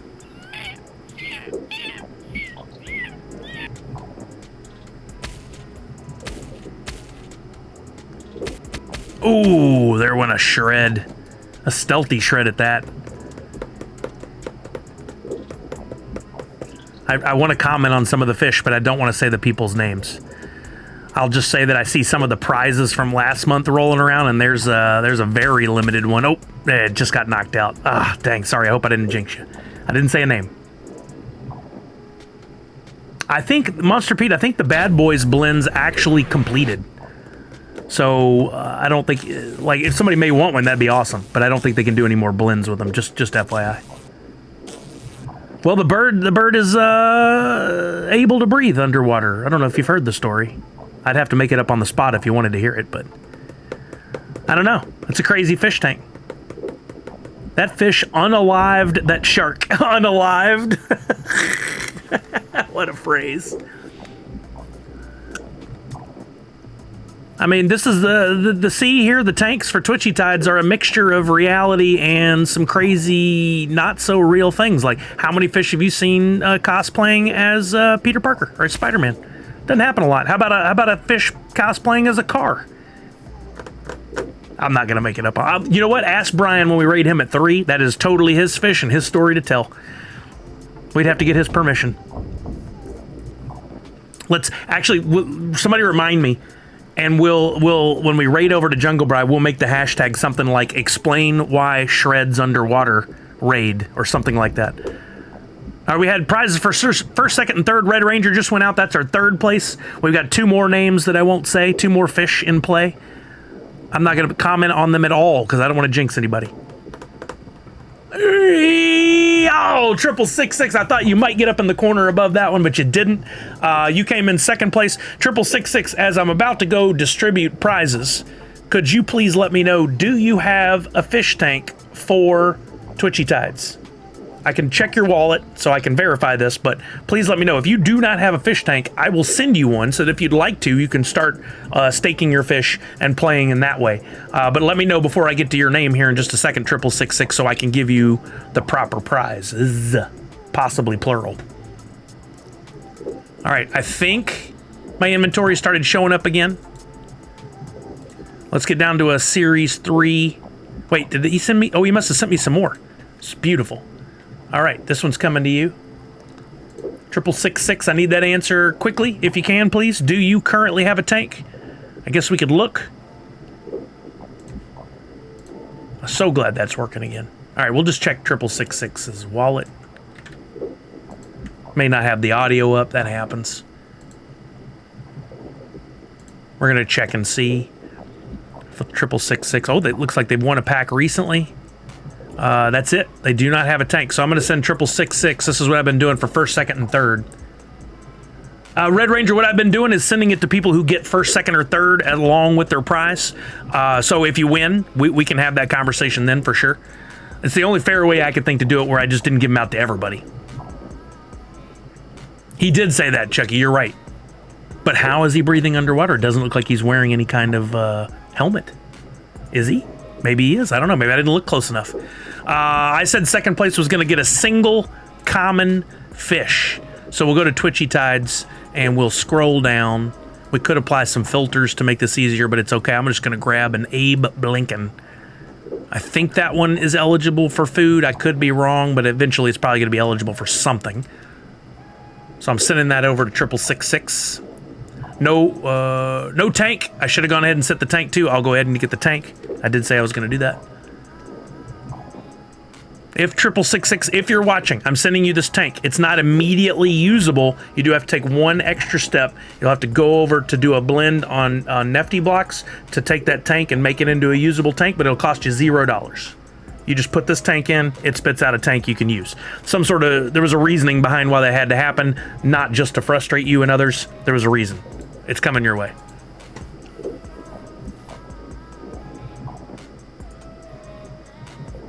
Okay. And then Red Ranger. Red Ranger, you're getting an NU logo, so I'm going to go to the Nerds Unite collection. And then don't let me forget, I got a 5th place winner I forgot to name. I'll give you one of the Beetlejuice inspired Nerds Unite NFTs, which I don't remember if those blends are done or not. I can check NFT blocks real quick for blends. I think some of those are still left. We'll see. Yeah. The It's Nerd Time blend right here that features the same logo that I'm sending you the NFT for. If you blend that logo I'm sending you along with the Hoot 2.0, you can still pull one of him in the shirt. Cosplay number 1, cosplay number 2. You can pull one of the concepts, one of the mythics. One of ones are gone. But still, the mythics, LE5 each. Good opportunity there. So you can still get something nice with your blend. I'm going to send that over. James, what's happening? What's your thought on the royalty and how big a burn do you think will happen? You know what, that's a good timing on your question there. Let's jump back over. We've been doing some other stuff, but let's jump back into it real quick because I wanted to see where the epics are at. Personally, I love the royalty. I'm a huge fan of the idea of completing sets and getting a royalty in general, but when it's a good mold like this one, I'm stoked. I'm even more happy. I am shocked at the price on these epics to see that they're going for $6 and up. I don't think any's under $6. I expected these to be $4. I'm going to go ahead and buy this one. We do have a couple runaways on value, so it's going to be a little bit more of an expensive endeavor if you want to complete an epic set without doing it all through packs. What's the most expensive one is $8.88. Of course, that's one I'm missing, and the cheapest one is $5.99. So let's say an average of $6 or $7. You're looking at anywhere between $72 and $84, probably around $80 to complete a royalty set. The question you got to ask yourself: is it worth? Is that what that pop will be worth in the long run? Is somewhere $80+? I think yes, because it could very well be sub 1,000 total pieces distributed. The epics are interesting. They're performing differently than I thought. I thought they'd be cheaper. They've gone up a little bit. Once the burn is announced, and let's use our opportunity now to look at what that possible burn number might be. Does anybody have a line on how many packs are left right now? While I bring up my spreadsheet. Anybody have those numbers?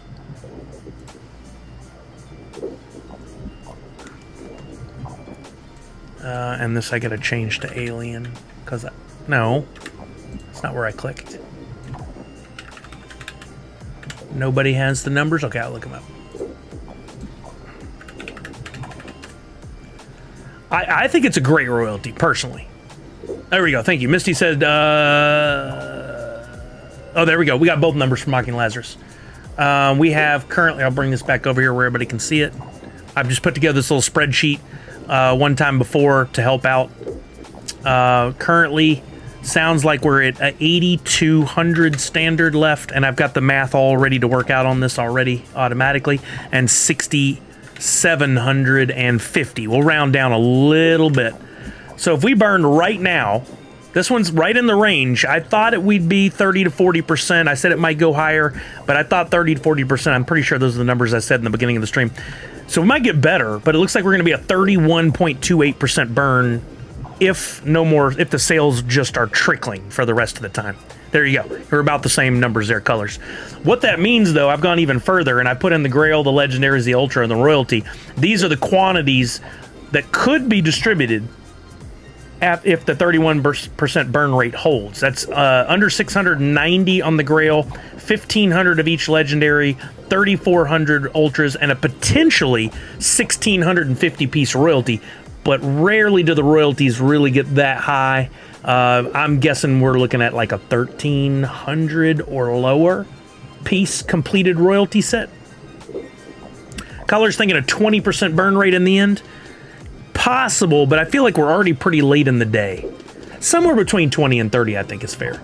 I haven't focused on the epics yet, but I've been grabbing the rares for a nickel.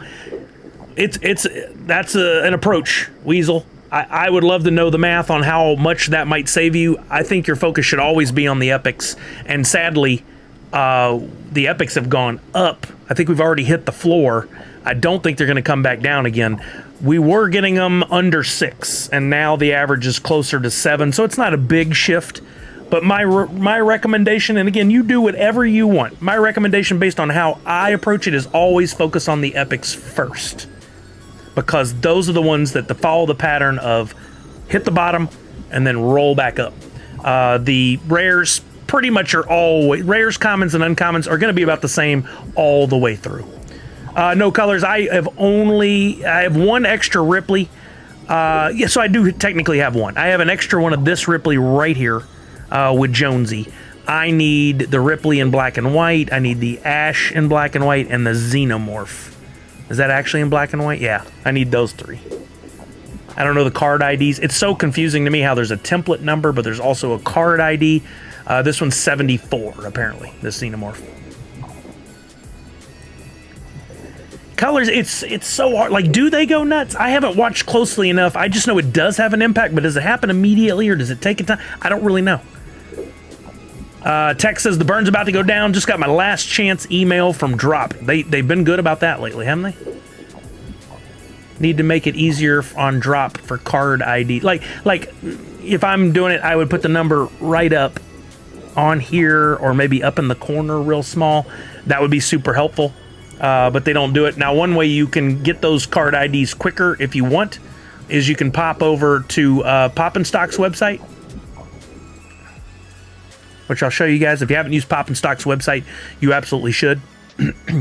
Go to set completion, put in my addresses, which in this case you only need the .dp. You can't even use your .wam, so why bother wasting time? Go to Alien, hit submit, and it's going to tell me which epics I'm missing.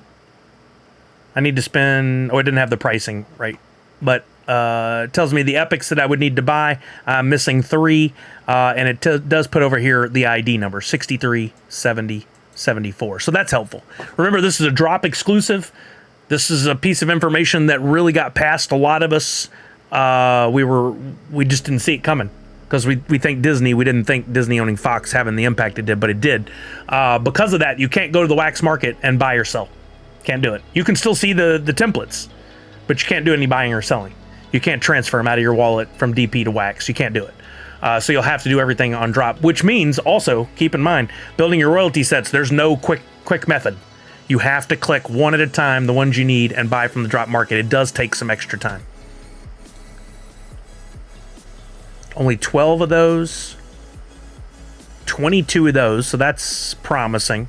Ripley with the flamethrower, that one hopefully coming down. 33 of those, hopefully that comes down as well. The Ultra is holding. I haven't looked at those prices in a while. Let's look at it. 27 for the Ultra. I really want that one. I was thinking it would come down more than that. I'm wondering if I should just go ahead and buy it at 27. Let's look at the history on this one. This is where this comes in real handy. View history. Here are the prices it sold at.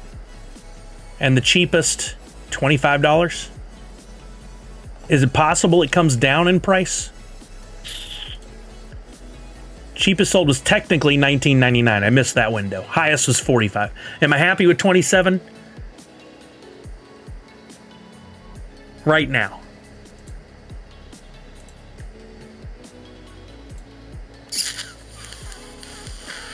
Yep, I am. I'm doing it. I was really hoping that would come down as a buyer, but I'm glad to see it holding up higher as a holder now. You know what I'm saying? I don't want to see it. I didn't want to see it drop down too bad if I'm holding. Ooh, Ash 2350. That's cheap.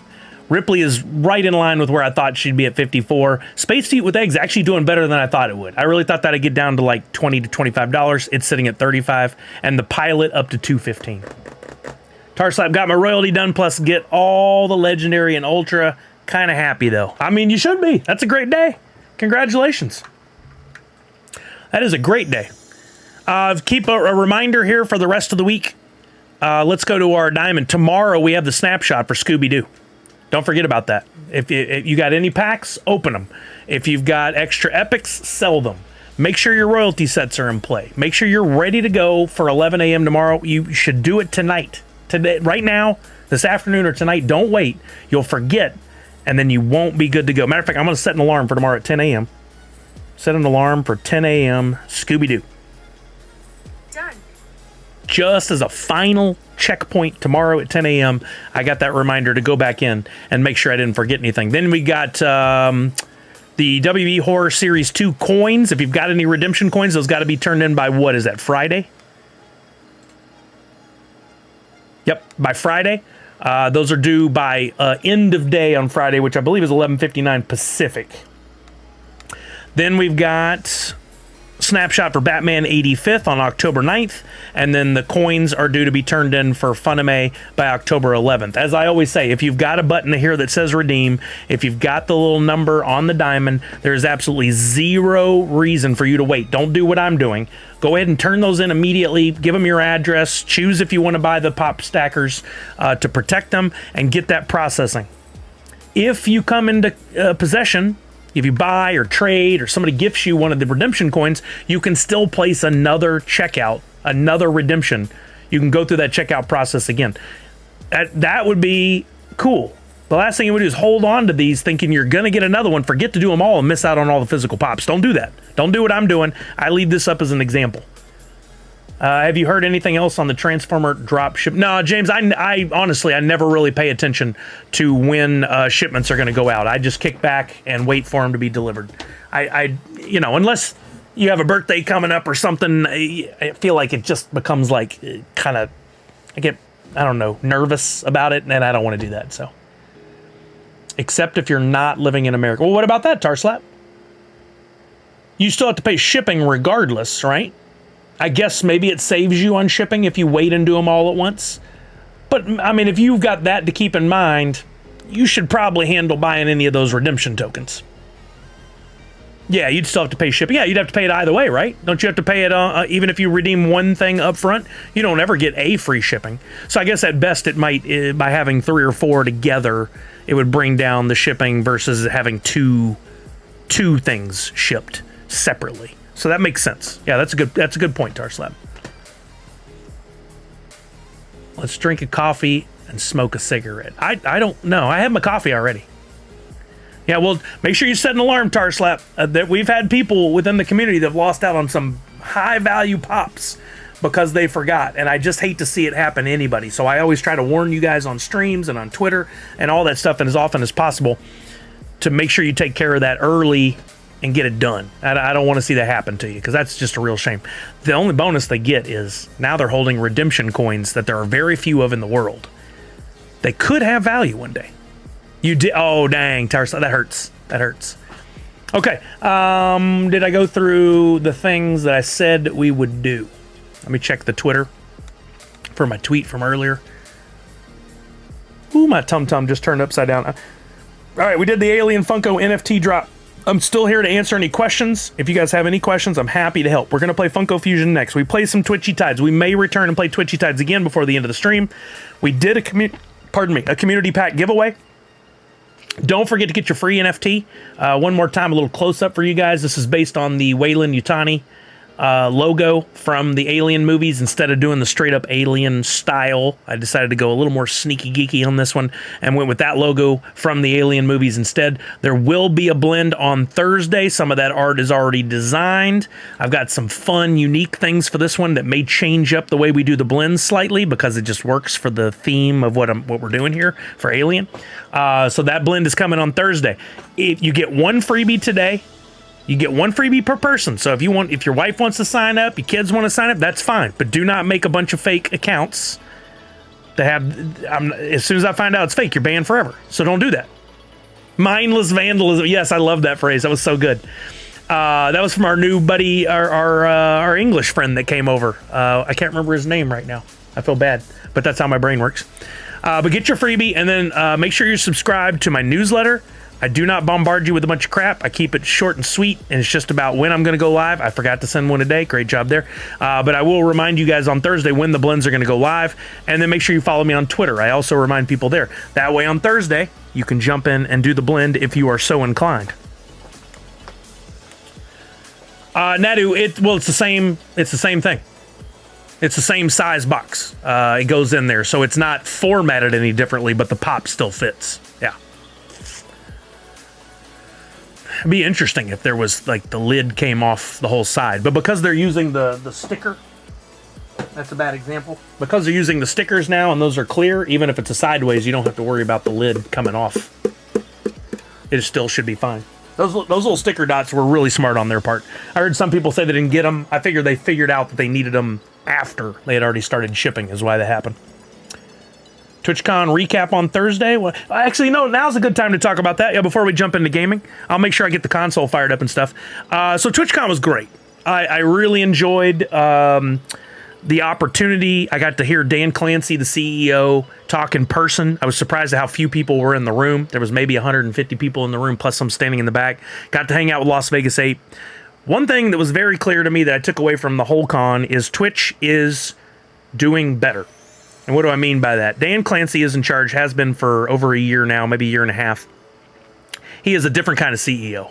And hearing him speak, he had a moderator, but the moderator didn't do anything. There was no padding between him and the fans. People could get up and ask any question they want. And every question that Dan Clancy, the CEO, knew the product. He knew the product very well. He knew the opinions of the streamers and the viewers. He knew the business perspectives on it, and he was able to give a quick and concise and very good answer. I think the future of Twitch is in good hands. This man gets it. Twitch is owned by Amazon, but Amazon does not really give them a lot. They're their own independent business. So he's trying to make it work with what they've got, not reaching up to Amazon for help. They've got a lot of changes coming. They're going to be leaning in the direction of having both horizontal and vertical streaming. So you guys soon will be able to open up your Twitch app if you're mobile and go, and you'll be able to see a different version. I'll have my stream in horizontal or vertical. I don't know if you'll get to pick, but on your mobile app, you'll probably see the vertical one. So I'll have a separate layout for that. They're going to be putting an emphasis on clips. So I've got to find a way to incentivize you. We've talked about it before. I've never really done it. A way to incentivize you guys to make clips of good moments from the stream and share it. And then I want to do some sort of reward thing, or I don't know. I got to think through it. But you'll be able to share to your social channels and tag me when stuff happens in my stream. I don't know if that's attractive to any of you. It's probably better if I post it and you just like it. That would be the way to do it. But you guys making the clips would help me. I got to hang out with Evan J. Stern. Highlight of my con. I swear to God, that was the best. I love Letterkenny, and Evan J. Stern, if you guys don't know, played Rolled on Letterkenny. I'll bring up a picture of him so you can see him. He does come by and watch the stream from time to time, which I absolutely love. And I was live streaming on Saturday from the convention, walking around, and I had heard that Harris Heller was down in the Elgato booth. This is Evan right here in his business attire. But if you ever watched Letterkenny, he was one of the skids, and this is what he looked like on Letterkenny with the red bandana. That's him. He streams here on Twitch. And he has a smaller audience, but I think that's just because the Letterkenny community really hasn't figured out he's on Twitch. I think they will figure it out in time. But I'm streaming, and I look over, and I see Evan just happens to be standing 5 feet from Harris Heller, which was who I was looking for. I got him on stream. I turned the phone to the side, and I'm like, "Is it okay if I?" And he's like, "Yes, you can be on. I can be on stream." He got on there, and then I was like, "Dude, can I come back in a few minutes?" He's like, "Come on over." He remembered who I was. He was very kind. One of the nicest celebrities I've ever met in person. We hung out for like 30 minutes. Talked a bit about streaming. We talked about the Elgato brand.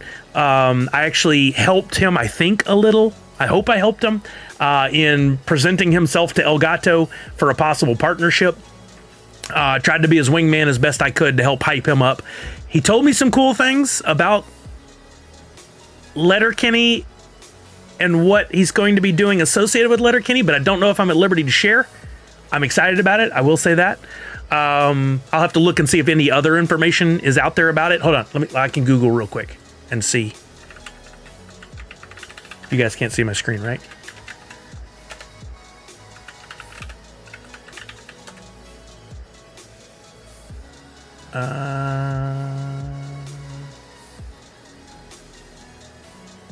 No, I don't think I can talk about it yet. I had to look it up. I don't want to break the trust I have with him. But anyway, it was great hanging out with him. He was a really nice dude. Gave him a sticker and a badge ribbon, and he was so kind.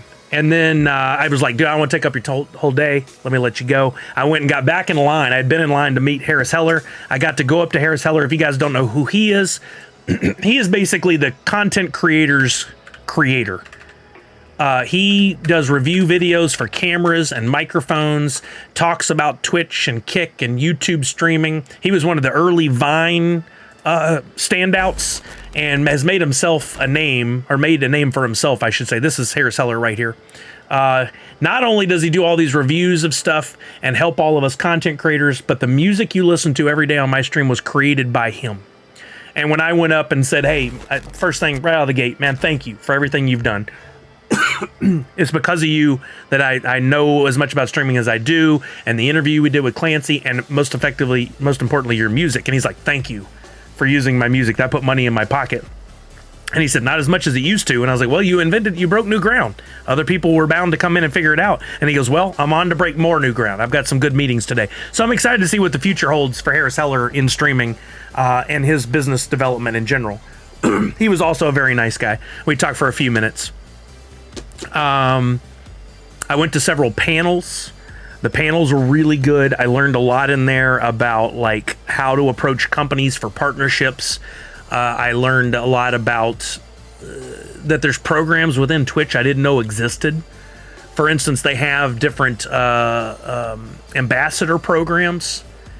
Turns out our friend Meg Cayley, that used to work at GameStop, who I've rated to over several times, is now part of one of the ambassador programs. She was on a panel I went to. Jace went with me to that one. They've got a lot of opportunities that I didn't realize existed, and I'm going to be reaching out to try and do some work with Twitch, if at all possible. What I have to figure out, what I learned was they said, come to us. If you have a good idea, we're going to listen. So I need to figure out what it is I want from Twitch, and if I can get in there and make that happen. And I know the people to pitch to now. So I'll try to do that.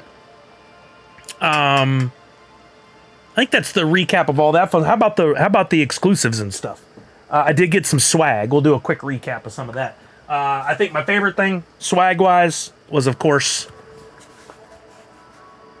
the awesome desk mat, gaming mat, that I did through the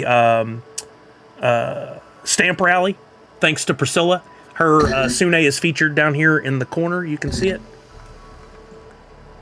But all these different artists, like 15, 20 of them. Was it 4 times 1, 2, 3, 4? Yeah, 20 of them. Had a deal where you went around and got a stamp, and you could get this for free. I think they gave away maybe 40 or 50 in total. So I have an LE desk mat that was only available there. Super cool. Twitch gave us a free bag when we came in.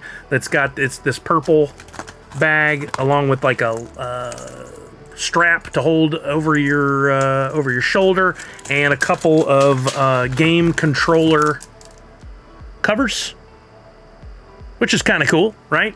Chevron was a partner. There was some picketing going on, protesting going outside against Chevron. I'm still not sure what that was all about, nor do I care. I stopped by this booth, Geek Odo. They had some cool lighting and microphones and stuff, and I talked to them, and I really like one of their lighting options that I may look into. Jason and I competed in a chair contest to win a chair from this company, Mavix. They had some really nice chairs. I need a new one. I don't know if they're brand new or if they've been out for a while, but the Mavix chairs I sat in are really nice. Not only are they this gaming style, but they're the mesh seats. They have massage, heating, and cooling built in. Wish what was available to purchase now? Do the mat? Oh yeah, you'd have to have found somebody to do the stamp rally for you. Priscilla got invited to a party and asked me if I'd go along with her. We went. It was from the League of Legends creative team, and I got a cool swag bag, which was way nicer than the little crappy crossbody bag I bought. So if I need a crossbody bag in the future, that's it. Or I might do this as a giveaway. We'll see. Might do a giveaway. Part of that, I also got some cool enamel pins. There's a League of Legends character, I think, that's coming, if not already out. I got that pin, as well as this pin. I love enamel pins, but I don't know who these characters are, so those might very well end up in a giveaway as well. I got, Ben Q, who makes projectors for gaming. Got a free bag there. I got, as a Twitch partner, they gave us a separate little surprise gift. One of them, the other one I left with Steve. He's going to ship it to me as a visor. It's some Twitch partner sunglasses, which I actually needed some more cheap sunglasses. I don't mean that as a shot about them being sunglasses, but like these aren't ones I'm scared to lose, but they're cool. They're Twitch partner. Oh, there you go, Misty. Maybe there'll be in a giveaway for a chance to win it soon. We stopped by the Extra Life booth, and they actually posted a picture of all of us, including me, and I think Jason and Steve were in the photo. I can't remember if they were in the photo or not, but it just so happened I got these awesome socks, which I'll probably use for a giveaway around Extra Lifetime. Several of us showed up, and a lady who was working doing the social media for Extra Life was like, hey, how many of you in this, there's like 10 people standing there? How many of you stream for Extra Life? Because I had said something about, I stream already. Or I raise money for Extra Life, and several of us raised our hand. It was 5 people who raised their hand, and then she's like, how long have each of you been doing Extra Life? and we all held up the number 5. What are the odds, right? It was so cool. One guy actually stopped and donated for us, who supported Extra Life, which was nice. I didn't even see the amount, but that was really nice of him. Here's my badge and lanyard. That's not very exciting. Got these, which will probably be prizes, unless Macy really wants them. These nail wraps. This was also from League of Legends stuff. Got some lanyards. You can always use another lanyard, you know? I like to have these kind of lanyards in my bag just in case I get to a con and they have a crappy lanyard. This is a League of Legends one. Probably going to build a prize pack out of that. Got from Honda. They had Twitch Rivals. They had some Honda cars on tap right there to look at. So I got this cool air freshener, which I think was a smart idea. But they also gave us a lids hat for free that we could customize. I also left that with Steve to forward on to me. So I don't have it to show today, but that'll be coming soon in the mail, soon-ish.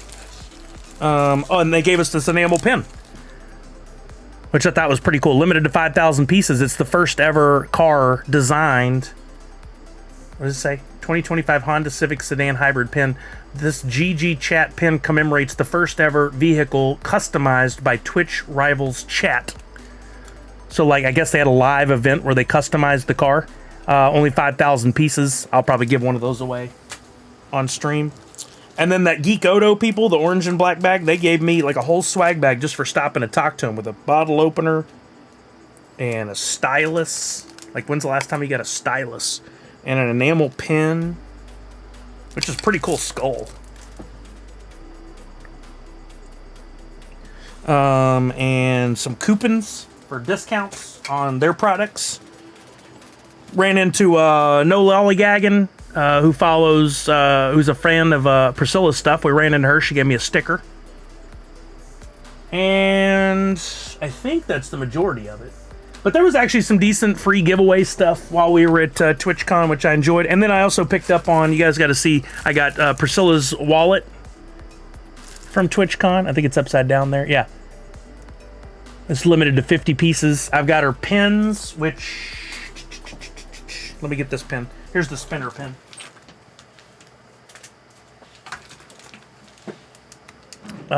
Look like Jace got a nice... Yeah, Jace won a camera. I'll let him tell you all about it on his stream, but it's a nice camera that he actually had told me he wanted. This is one of Priscilla's limited 200 pieces, and this section here in the middle spins, I guess, for the different... Is it weapon options? I think it is. And that's a League of Legends thing that they let her do fan art of. And I got the emoji pins, but those are buried in my backpack. I'll have to get those out another day. But all in all, I mean, free swag or exclusive wise, I did pretty good. I didn't spend a lot of money on myself. I bought Macy some stuff and Kelly some stuff. I didn't really see anything I had to have other than that desk mat, the gaming mat, which is awesome, right? I think Priscilla said leftovers from the convention, not the League of Legends stuff. She's not allowed to sell that online. That's a licensing restriction. But her emoji pins and stuff, I think some of those are going to be online. Just check out My Pop's figure they made sold out in 5 minutes. That's amazing. Kudos to them. Congratulations to them. Riley Isaac said, Sully, I have a question. I was holding on to my TMNT packs just to see what they do on the market. They peaked at around 93, but now seem to be crashing. Do you think sell, rip, or hold? I think my goal on those was to hold to $100, Riley. Not financial advice, but I think there will be another time. What happens if you look at the timeline of every one of the drops, whether you track the price of the packs or the price of the royalty sets, and especially with a good license, they kind of peak, they calm down, and they stay calm down until like a month out from the snapshot, and then sometimes, not always, sometimes they'll peak back up again.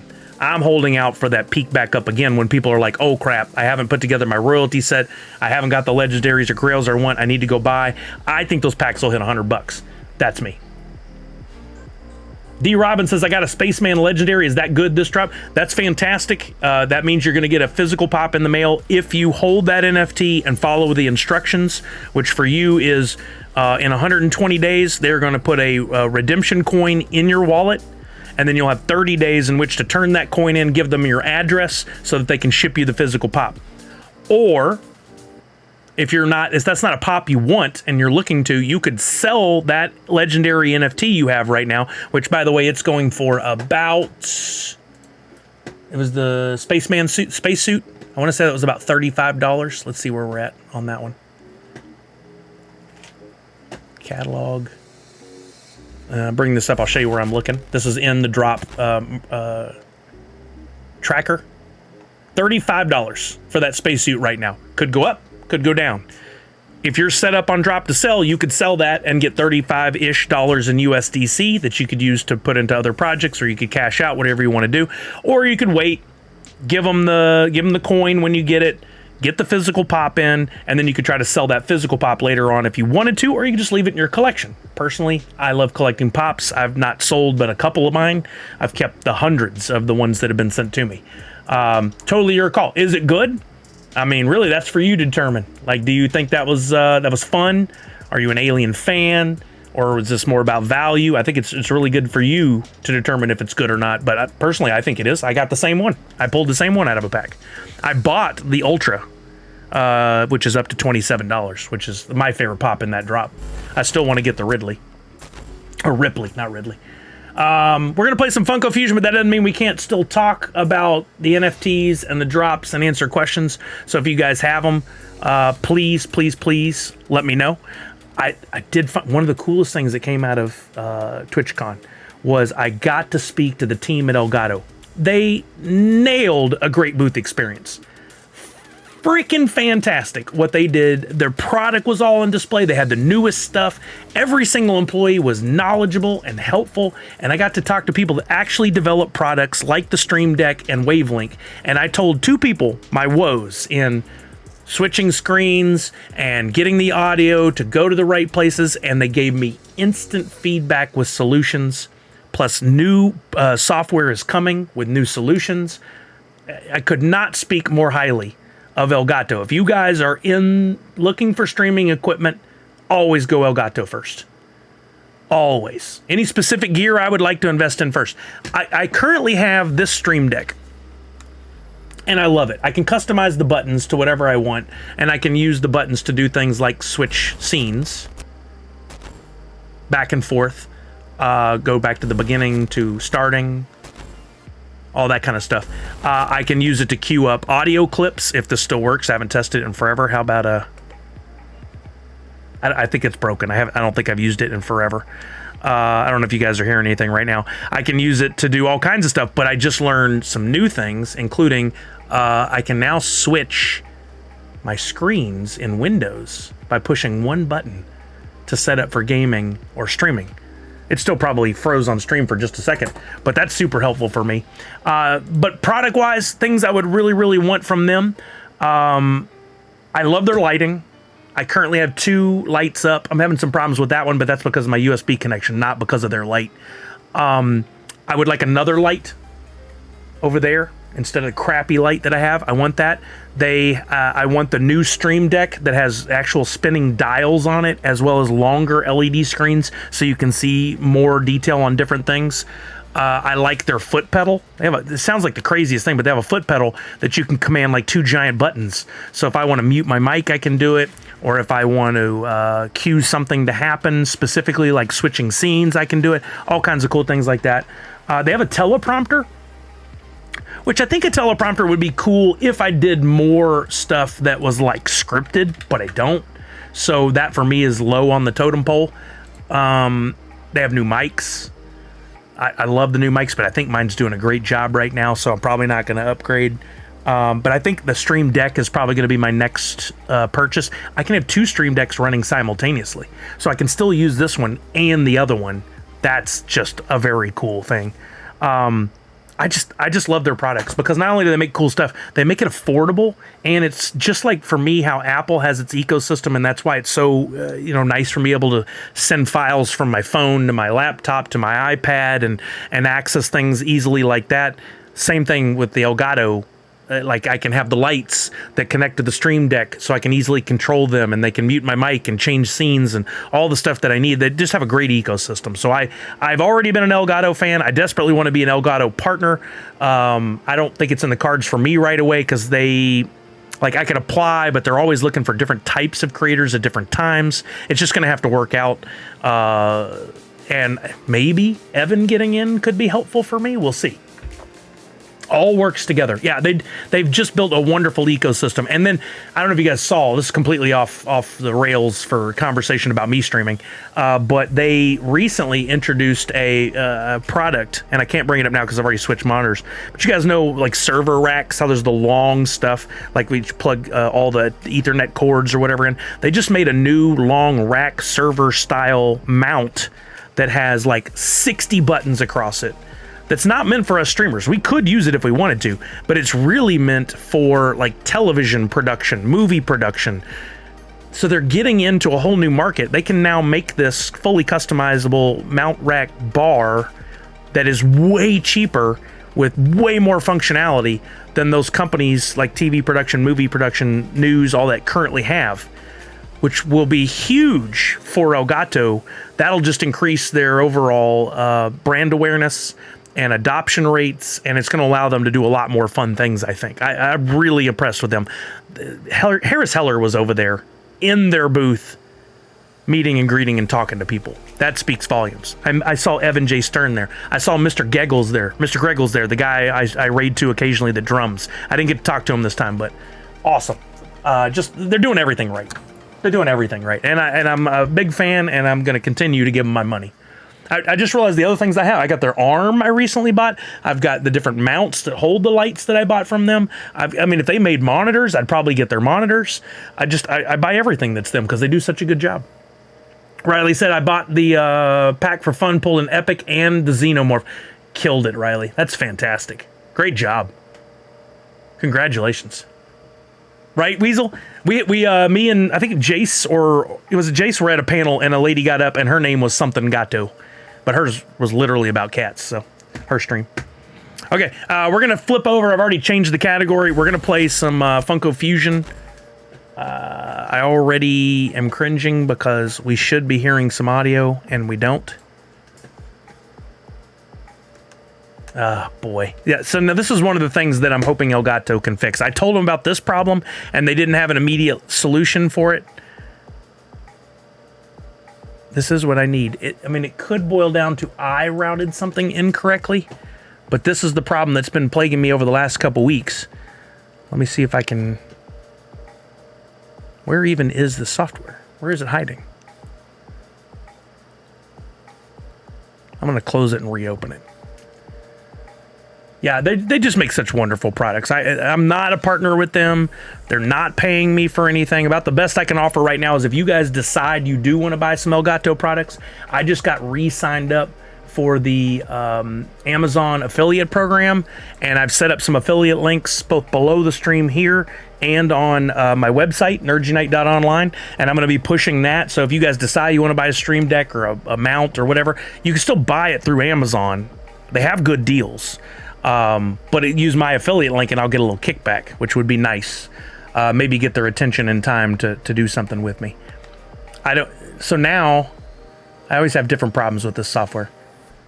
The game is going through the capture card, but it's not capturing the audio at all for Funko Fusion. It's not even trying. I don't know why this sometimes works and sometimes doesn't. I think we're going to have to play. I can't even feed the audio to the speaker today. The best I could do would be to put it on a set of headphones over here, which is really lame.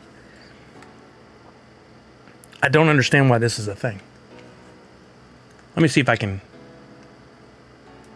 I don't think it's a setting in...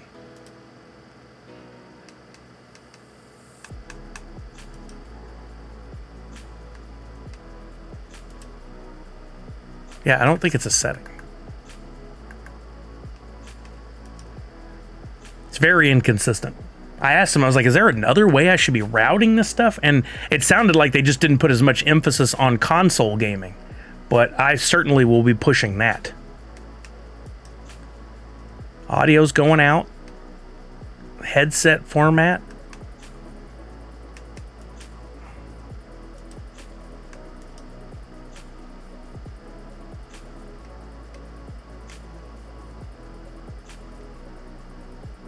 I just really don't know why it wouldn't work, other than let me try one more time to turn the Xbox off and back on again. Maybe restarting the game or something might help. Let's try that. I just want a game and want you guys to hear the audio too. I don't understand why it's so difficult.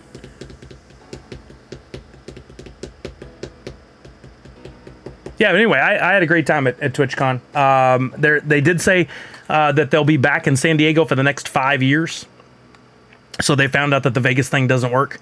Another great thing is that they give the artists their booth space in Artist Alley. So Priscilla gets to do that con every time, assuming it doesn't compete with New York Comic Con. Next year could be a problem.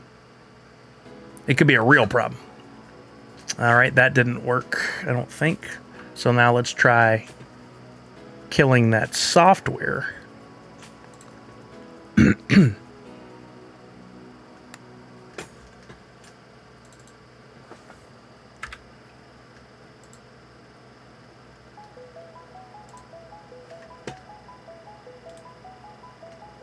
Make sure the sound settings are set the way they're supposed to be.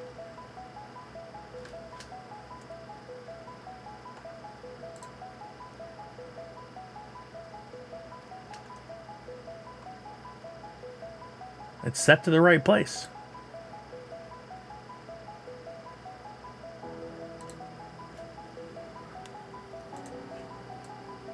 So strange. Well, sometimes it works and sometimes it doesn't. How many times have I said that here on the stream? About 1 million?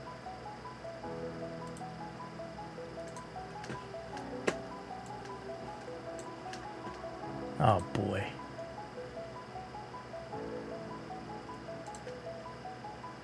Now I've broken it.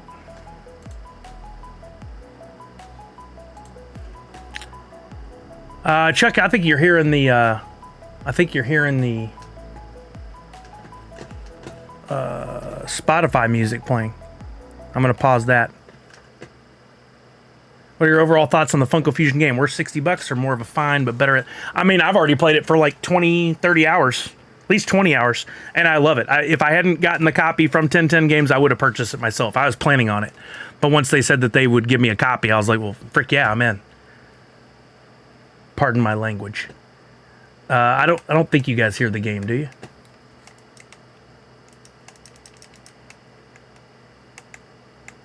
Yeah, Tech, until we get the official date from New York Comic Con, we won't know for sure. But there is the potential that that they could overlap, for sure. Okay, yeah, this is... I don't understand. The only other thing I could do is, like, reset the Xbox. I'm going to try that, too. This is... it's just like it's not even sending the audio to the software that would send it to OBS. Are they going to make TwitchCon in October next year? I know NYCC. Yeah, sorry, you said that. I already answered. But yeah, they've already announced the dates for TwitchCon next year. It's like October, like the second weekend in October, it looks like, which could be a problem. I don't understand how, if you're a company and you're putting on a con, to me, you should have a calendar of all the other cons, right? Now, TwitchCon is the first one to announce. New York Comic Con hasn't announced, so it's kind of on New York Comic Con at that point to look and see what are other cons doing. They probably are like, we don't care, we're too big for this. Everyone's going to come to our con. But I talked to quite a few people who will have the overlap problem. And another issue was this Saturday, returning SDCC badges. The opportunity to buy badges was on Saturday during TwitchCon. We had to stay back and not go early in order to purchase our tickets as returning members. I think San Diego Comic-Con should have looked up the calendar and said, oh, TwitchCon, same weekend, right in the same convention center. We don't want to overlap that. Let's wait till the next weekend. I know there are reasons why these companies need to have it at certain times, but I think they should do a little bit better job of planning. They don't care, but I think they should care. There were a lot of people that had the overlap problem. 1 second while I adjust some wires here.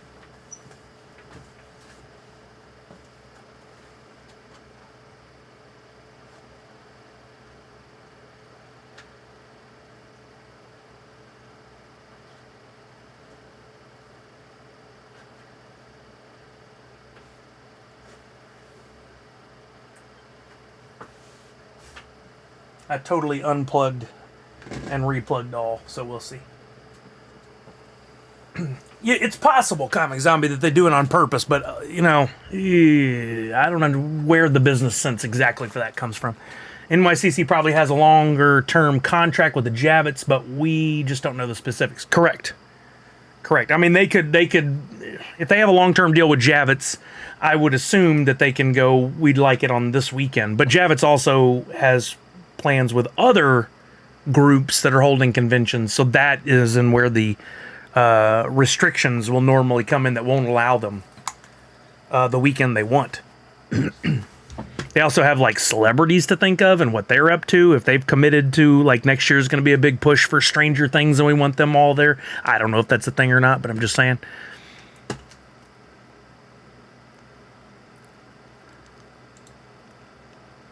All right, I'm relaunching the whole console is already relaunched. Now I'm relaunching the software.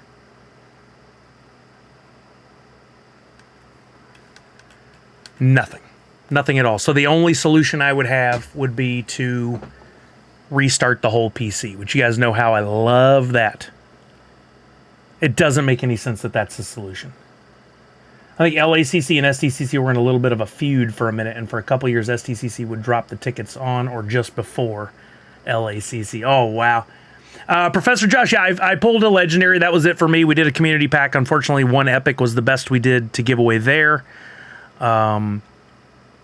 So yeah, wasn't what we hoped for, but we still had a good time. I've almost completed my royalty sets. Almost. All right, let me try one more thing. Is this audio capture software running anywhere? Sound capture. Let me close that and try relaunching it one more time. Did it close it? Seems to have. What? This is what happened the other day. Now the weird audio from Twitchy Tides just showed back up again. This exact same thing happened the other day. So crazy, man.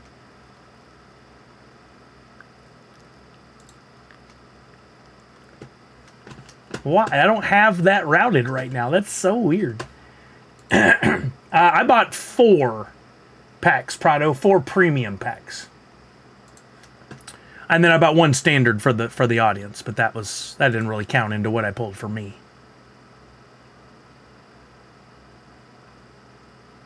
I'm looking at see what other softwares might be trying to use the audio, if anything. I'm not seeing it. All right, let me try launching it one more time, and then let me see if I can find that Twitchy Tides tab to kill.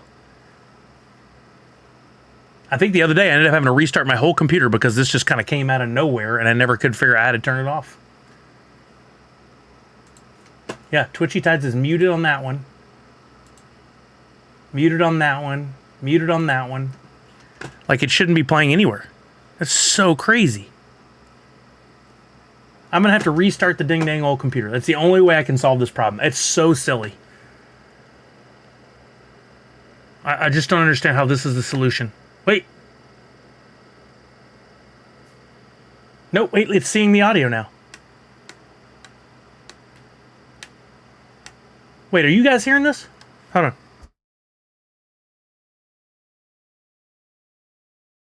No, you're not. It's at least it's finally seeing the audio.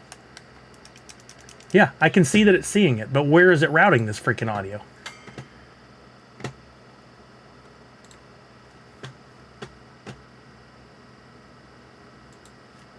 So goofy, man. I'm restarting the computer. I hate it with a passion.